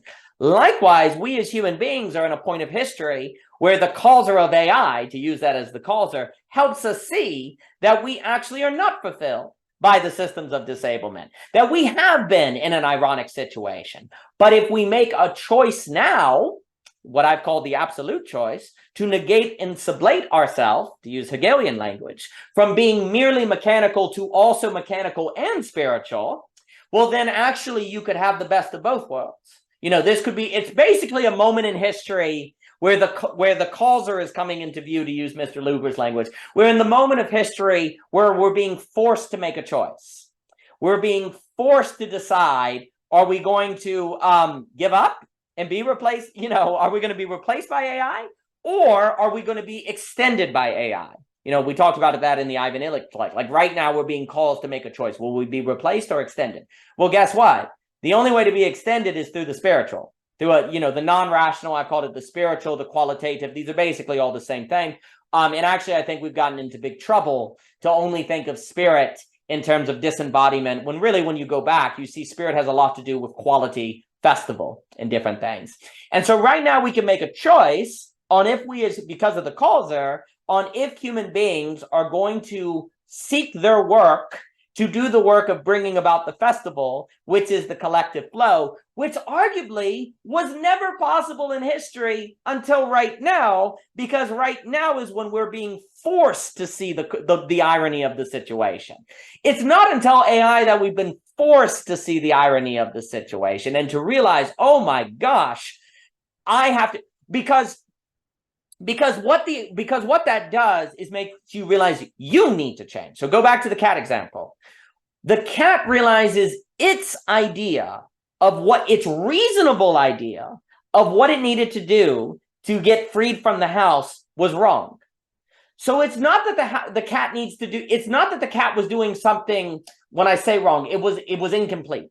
It was not that the cat was doing something unreasonable and stupid. What the cat realizes is that a good idea in the wrong context is self-effacing. It's a bad idea. So it was a good idea to be wild, to be freed, but in a context with this particular owner, it's a bad idea, right? So, well, this is what's happening. We're being called right now to realize the good idea of neoliberalism, first world nationism, systems, and all that, of giving people more free time. We're being forced to realize that good idea, in the context of people not having the spiritual qualities to handle more free time, is terrible. So, but you had to get to the point where you could see that to make that change. Until then, you could always try something new, another product, another strategy of being wild like the cat. You had to get to the point where the plausible deniability was no more. And obviously, my Hegel's coming through now with a movement of history through Geist and spirit and all that different thing. So I can't help myself. But it is a kind of, I think Hegel's conception of history as hitting the limits, like spirit hits a limit, and then it has to ask itself the question, am I going to transcend this limit through incorporating it, or am I going to give up?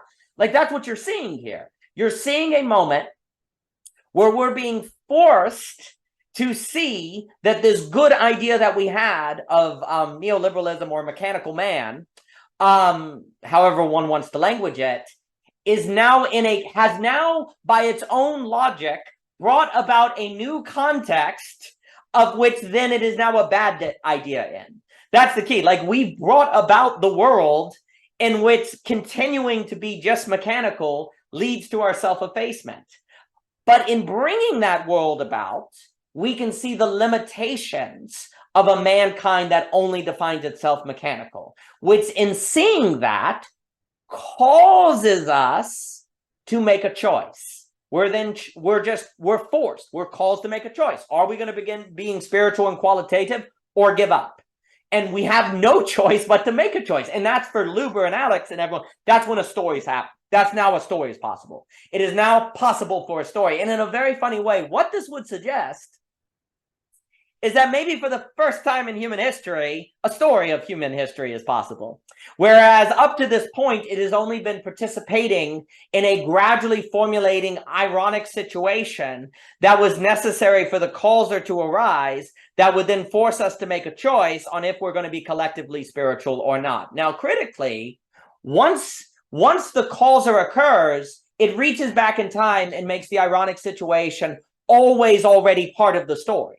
Like, it's as if it reaches back and makes the irony part of the story. But if the ironic situation was never caused to question itself, then it would be as if the ironic situation was never part of the story. So the idea is that right now, we might be facing a causer that is forcing a choice that would be a thematic choice that has the potential of basically deciding if human history has been a story or not, or just an ironic situation that was never realized as an ironic situation. And based on the choice we make now, it reaches back in time, basically, and makes the ironic situation always part of a story that was going to be realized in a story based on the absolute choice that occurs. And that seems like now is possible precisely because you noted it so well. It's the meaning crisis seems to be evidence that collectively, not just random individuals, but collectively, people have a sense that something is off. This is key. Well, the more and more collectively people have a sense that something is off, the more and more humanity, not just random individuals, are going to be forced to do what? Make a choice. That's what we mean when we say humanity seems to have an opportunity for a story here, not just random individuals in random circumstances, because people are increasingly being forced to experience the sense of the apophatic, that is the potential need of a work that participates in the festival, which then the more and more people collectively sense that, then the more and more people there are to possibly make the choice that would be the absolute choice that would be the beginning of history as such, which would be a collective awareness of this spiritual quality.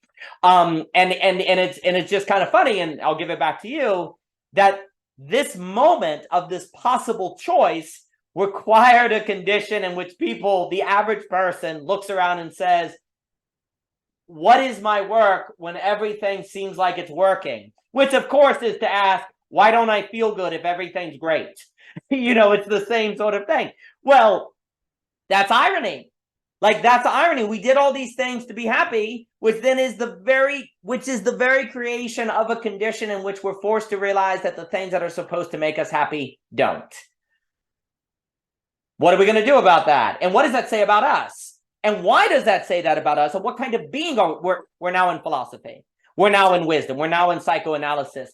And that seems to be the unique moment that the meaning crisis, precisely the meaning as a term, and I know people critique that term, but I think it's a fair term to use, that very spreading of anxiety is evidence that more and more people are feeling that something is off, which means the causer is arising. That's going to force us to ask, well, how can something be off if everything is great? Oh, wait, maybe I was misdefining what actually constitutes the human being. And now there's a choice. I throw it back to you. Yeah, you're very spot on.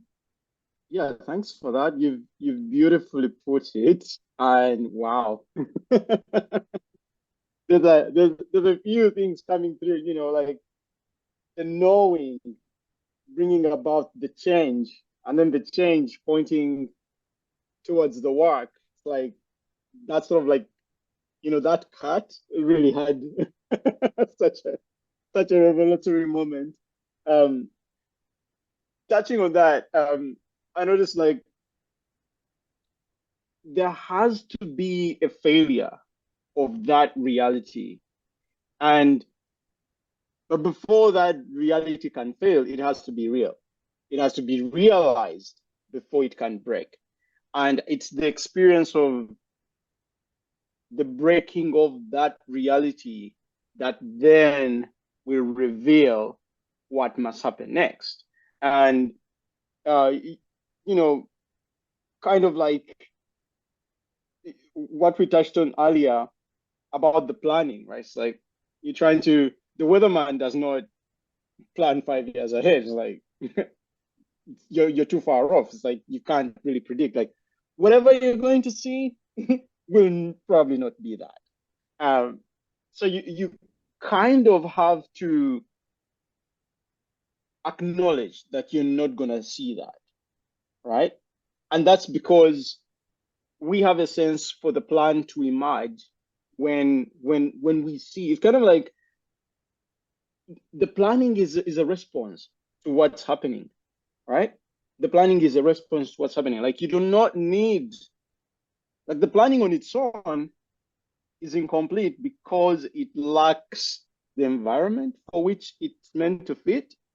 So planning away from the environment is incomplete. So you may have some, percentage of success, but there's a lot that you're going to discover when you get to the situation that you couldn't predict yet. And so because of that, you find that, if you create the plan, then that's going to be the thing that makes you fail, because you're trying to not respond to the change. You're just trying to make whatever is happening fit what you projected it to be, right? And so you kind of go like, oh well, the weatherman said it was going to rain, and I brought my umbrella. Why is there no rain? Somebody buy some water, pour it on, because like I need it to rain for this reality to be true, right? And like for someone outside, it's like, it's ridiculous. Like it's fine if there's no rain. You got it wrong. It's okay. Put the umbrella away. Just move on with the day. It's a beautiful sunny day. Now adapt to that, right? But you could be stubborn and say, no, I need my plan to pay off, right? I need it to pay off. So I'm gonna change the world to make my plan mechanically pay off. But that's missing the point. Like you really missed the point in a very fundamental way, because it was a guideline the whole time. It was just a guideline. So look out, it could rain, prepare yourself, but if it doesn't, all good, just carry on like we didn't say anything. But having that flexibility to switch and to know that, oh wait, it's a guideline. It is a rule, but a guideline. It's a rule that I should consume as a guideline, because it will be complete when I'm in the scenario where it gets challenged. And if it fails, then I need to come up with a new rule in the moment. I like to use the example of like at home, when you get conflicts, right? Like, and a home is a great place for conflicts because there are always opportunities for conflict. It's like never ending. However, I've found that like dealing with conflict is great. Having all the skills to deal with conflict is amazing. Like, talk it out, let everybody have a conversation, put it on the table, great. But the way to resolve it, like if it's really resolved, then it means a new rule emerged. There was a rule that emerged out of that conflict. If you keep emerging rules with every conflict, the conflicts will start to dissipate. Like you stop repeating the conflicts now, because wherever there was a conflict, there's a new rule. Wherever there's a conflict, there's a new rule. And now it's getting into contention with the rule that was sort of like agreed upon, because before it was known, then everybody did whatever they wanted, and then it didn't work. Then we bashed our heads together, we worked it out, we fought over it, we agreed, we came to an agreement, which we embodied into a rule. And now the rule has the language and the syntax and everything that must happen in that scenario. So it's like, for this one little thing, we may not be able to contain the whole world, but for this one little thing, we know what happens in that situation. And so you need those little rules. And so in your doing your work, you're sort of like experiencing those conflicts that you're always conflicted about, and creating the rules and developing the language of how that should work for you. Now, of course, you're not gonna do everything, because you're always in the now, so you can't fix what already happened. You can't retrospectively fix it, but you can learn from it and sort of like be prepared, like we were saying before, like prepare for what's to come. It's like, well, if it happens again, I'm prepared for that, right? But also, you may not predict the future, but you can certainly fine-tune your sense for noticing the signals that bring about the potential conflicts.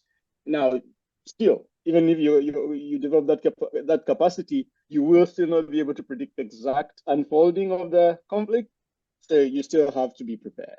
Like, you can only be in a stance of, well, I'm ready, right? Like I reckon this is just going to require me to stand this way, so I'll keep my stance. That's as far as I can get, but I'm ready to shift it if I need to move around. It's a problem if you get locked in and you're like, no, it has to show up this way, or else it didn't show up, and then you get wiped out probably.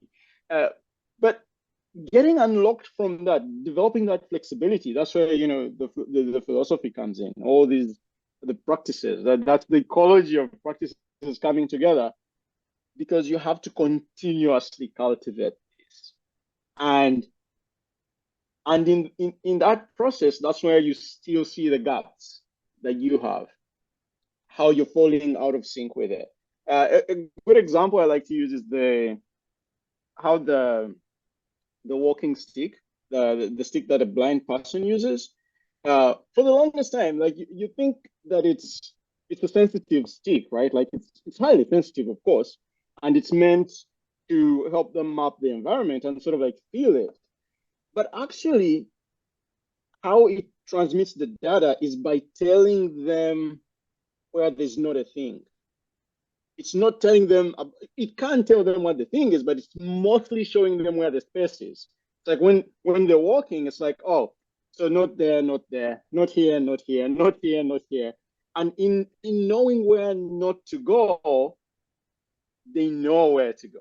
It's like by knowing everywhere they should not go. It's like, oh, there's a wall over there, there's a wall over here, there's a wall over here. So therefore it's in where the wall is not. Oh. And all these practices, the work we're doing is sort of like develop the same capacity to be able to know where not to go. Like the wisdom is in knowing what does not work. And that quickly, like you quickly see a scenario like, oh yeah, it's none of those things. It's just gonna be this small subset. So we need to focus on this bit. It's like, great, yeah, because we've sort of like touched there, right? And so for me, it feels like that's where the work is. I don't know. What are some thoughts that you have on that? That's so freaking great. I'm gonna use that one too. Wow, Clayton. Walking stick as the apophatic epistemology, because that's exactly right. Like a walking stick is about, oh, I can go here because there's not something here. Like it is sensing out the presence of the apophatic, the thing that is like feeling out the way by this kind of, there's a way because there's something absent. And that absence is actually life, because that's what we seem to be doing here. This feeling out the mystery, feeling out this thing that the festival seems to be like apophatic. It's there, you know it when you find it, but it has a kind of negative quality to it. But that negativity is precisely evidence that it is the way, and it's actually greater, right? So that's beautiful. It definitely brings to mind how we tend to define consciousness by sight. Like, oh, and that leads us away from the apophatic because it's present and capophatic then, right? I see it. Whereas what's interesting too, I did hear a philosopher say, like, if you close your eye, we tend to say I'm conscious because I'm seeing the bookcase, and we think about qualia mostly as sights. But, I can touch, I can close my, that's qualia too, right? And we too much define human intelligence, consciousness, etc. by sight, like the kind of tyranny of sight, precisely because it is effective. And I've spoken before with Ethan Nelson about the temptation of assuming an ontology because of the effectiveness of an epistemology. We tend to assume the atomistic reductionist universe because the scientific method is so effective. That's the problem. The effectiveness then makes you say, oh, well, then reductionism must be true. Likewise, the effectiveness of capitalism makes you say, oh, it must be able to give us everything we want.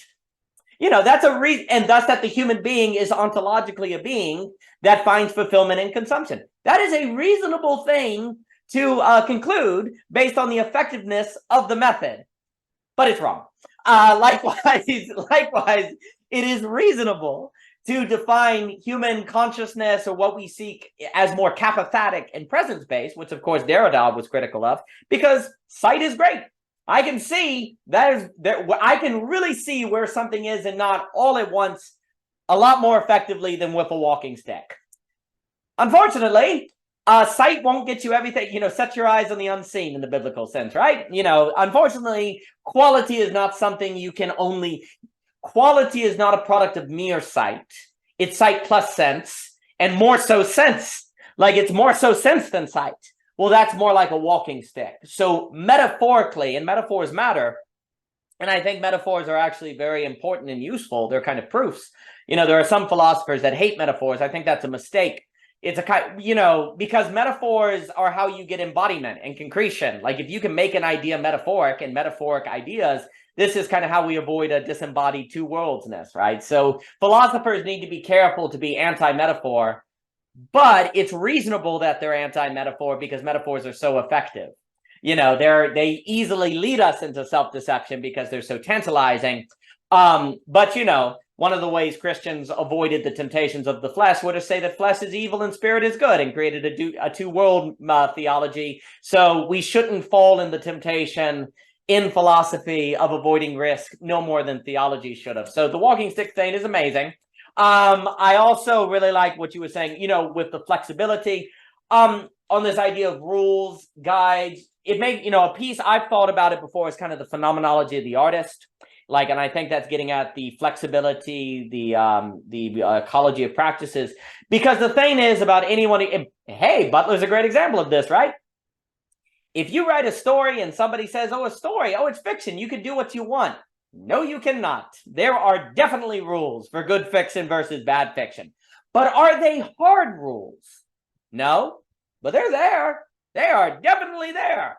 And that's the funny thing. They're very concrete, but they're not laws. And it's very hard for someone to understand that who has not done art. Like if you have not done the creative process, it seems like it's all random.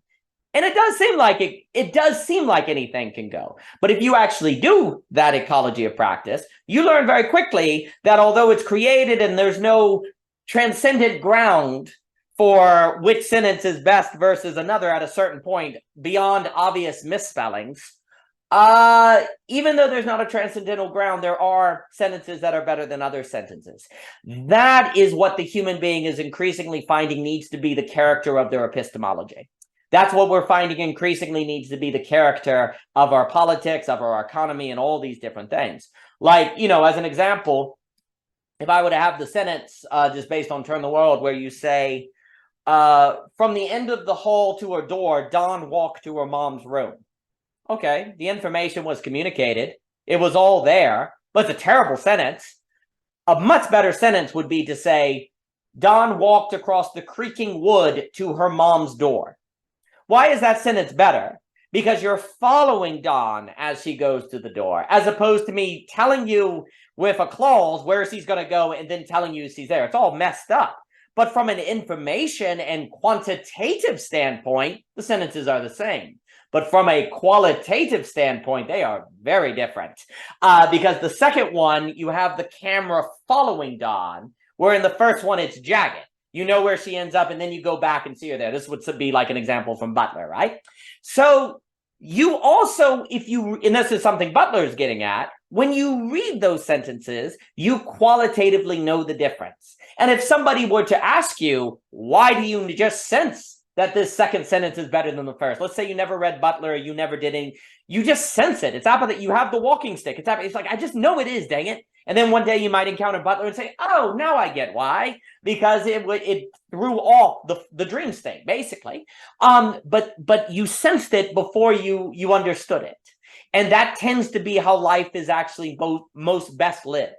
Humans tend to live best when the majority of their life is based on a sense that they later understand, that they have conditioned to trust and be prepared for because they've done their work, to so condition and trust that sense.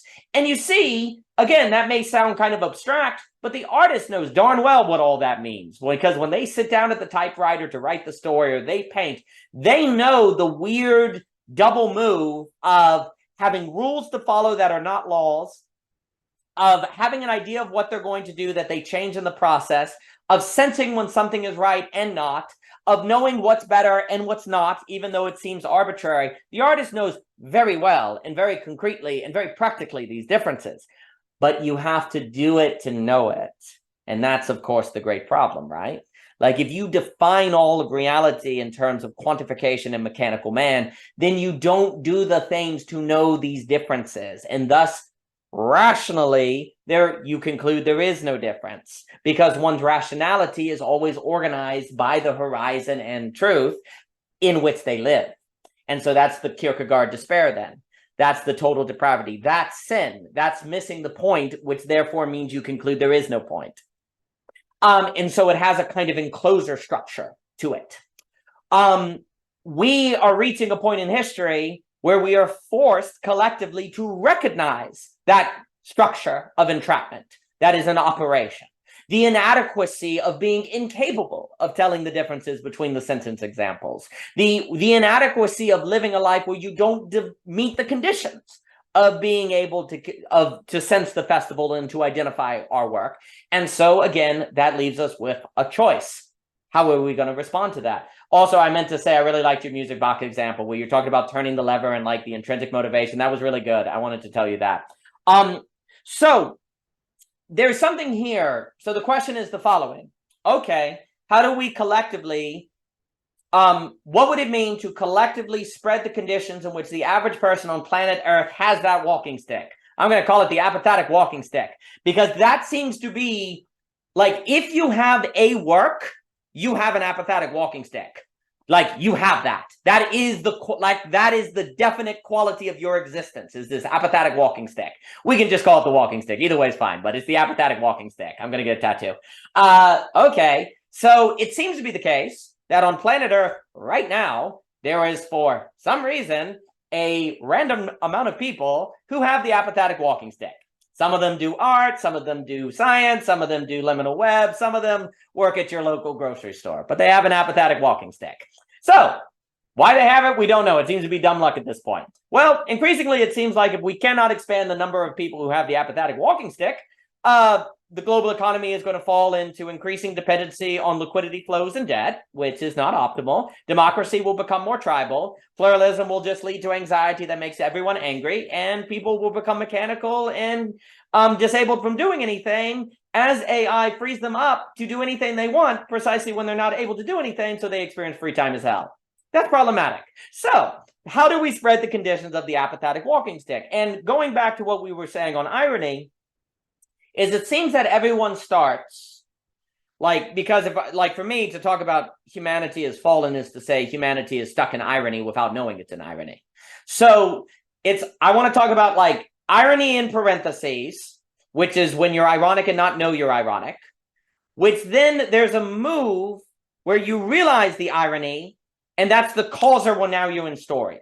So basically, if you can move from irony in parentheses to irony, then you've done it, because you're automatically then going to be moving to the apophatic walking stick. You see what I'm saying? Because once you realize your situation is ironic, you then have the choice. And basically, we're asking the question, how do we increase the conditions where the average person on planet Earth faces that choice and then makes that choice, which would be the move from irony in parentheses to irony. That seems to be that's the move. From irony in parentheses to irony not in parentheses, that then is the causer that then solves the meaning crisis, basically, because it forces the choice that brings people out of the meaning crisis, right? So, what is a classroom that makes people realize their lives are ironic without them knowing it? What is a business that makes people realize that their ideas of what is profitable actually is not profitable? There seems to be a realization of irony that needs to collectively occur, and that classrooms need to be structured to make people see, that forces upon them a choice that then is the very choice to take up the apophatic walking stick. Now, I'm going to pause before I keep talking, because you're just freaking delightful, and I'm gonna throw it back at you on what you think about that framing, disagreements, thoughts on it. It seems to have a lot to do with getting a person to kind of realize this irony, this character that what we as human beings think is good for us is precisely what at a certain point leads us to a place where that idea of the good leads us into trouble, which then leaves us with a choice of how we might change. Which would be the taking up the apophatic walking stick, which would be the feeling out of the festival, which would be our work. Do we agree with that framing? Does that sound crazy? It's late at night here in Virginia. We're now talking about apophatic walking sticks. Best talk ever. I throw it back to you, Clayton. No, that's great. That's great. The apophatic walking stick is amazing.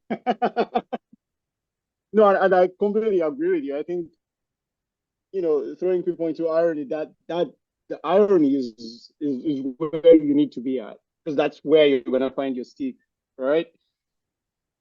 But Irony, you do leave where us you with find your that. stick. Oh, I am so getting that bumper sticker. Irony, where you find your stick. Oh, I'm getting that bumper sticker. That's good. Good. Clayton, please. Yeah, but the question is, do you like how do you make irony attractive? I mean, there is a stick in there, but and maybe we could market it that way, but I don't know. There is a stick in there.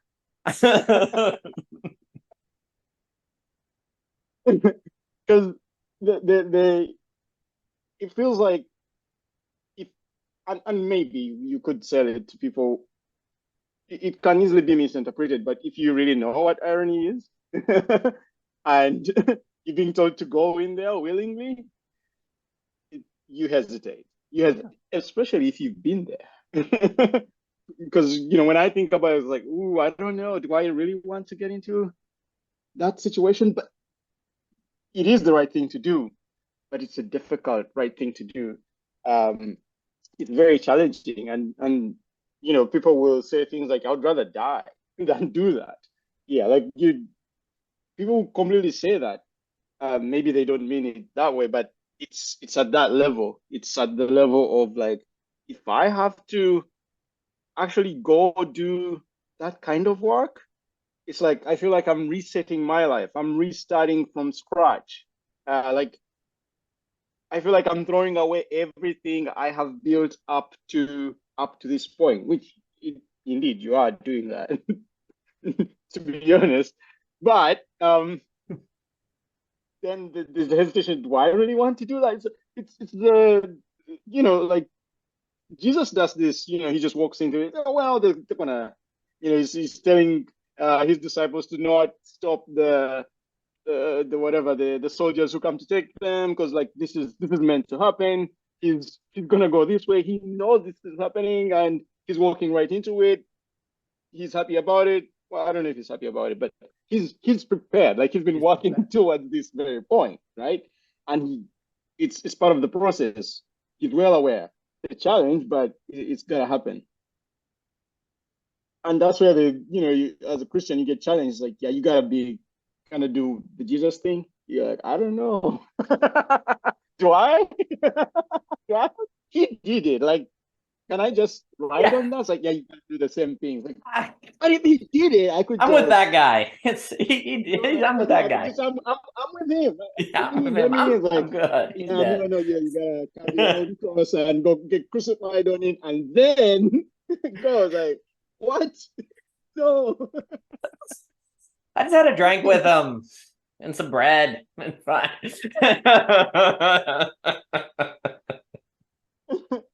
No, it's a big challenge. It's a big challenge. I don't know.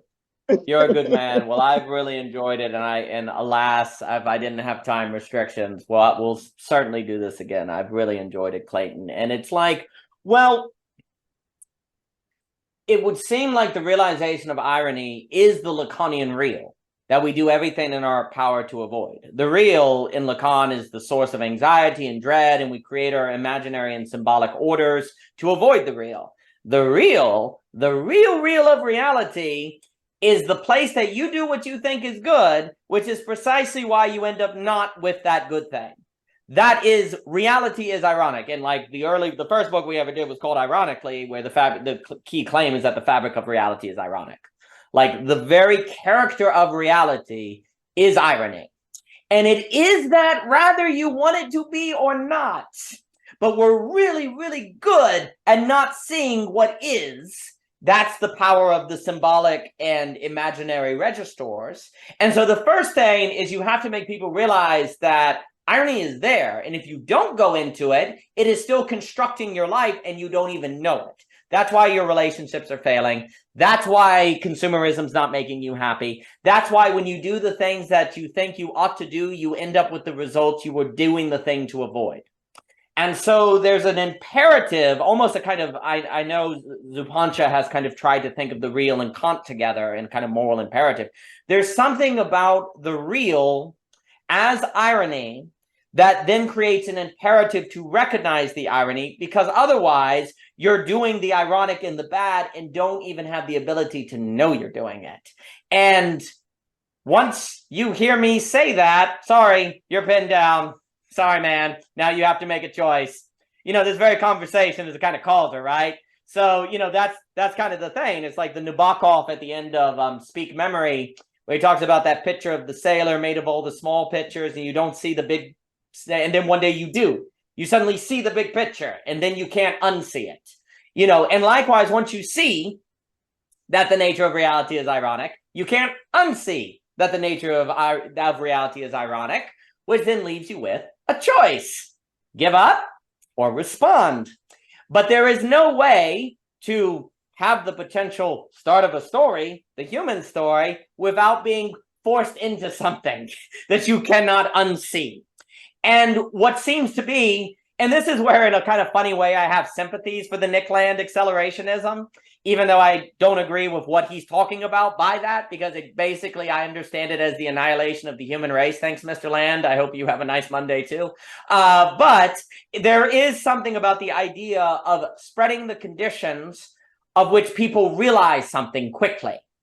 And if we take that notion, there does seem to be something about spreading the conditions that makes the average person on planet Earth realize that reality in the real of it is ironic, which would spread the conditions of forcing the average person on planet Earth to make a choice of either responding to that irony by picking up their walking stick or just saying this sucks and sitting down.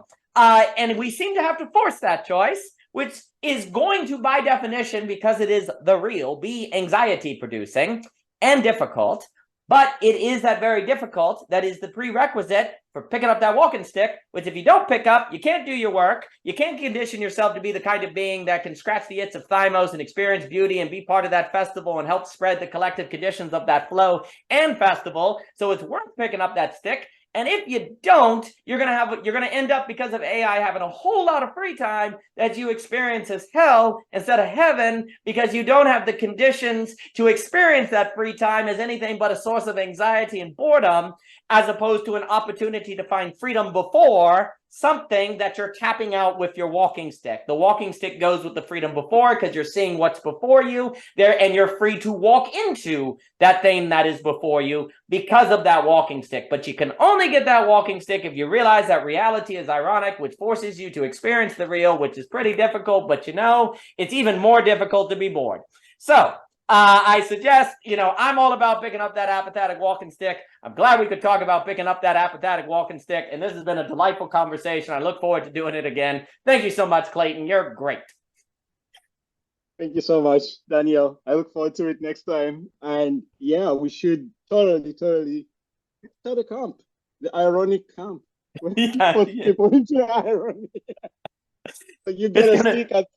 I think we need to do reverse psychology and make the title of this talk, "Don't Watch This." And then everyone will watch it, and then it's too late. They're going to be like, they'll have this appetite. It's like, it's like where it's like, I went to like Disneyland and all I got was this stupid t-shirt. It's going to be like, all I did was go to reality and now I have this apathetic walking stick, and that's what I get. So I'm going to tap out. But the apathetic walking stick is the only all-day pass in the capital F Festival of Being. So if you want to be at the capital F Festival of Being that defines all of reality, you got to get your walking stick. The bouncer at the door is pretty intense, and that bouncer is irony. So you're not going to get it any other way. So Clayton, you're delightful. Best to you, sir, and your family. Thank you so much. God bless. I've had a blast. Yes. Thank you, Clayton. Have a good one.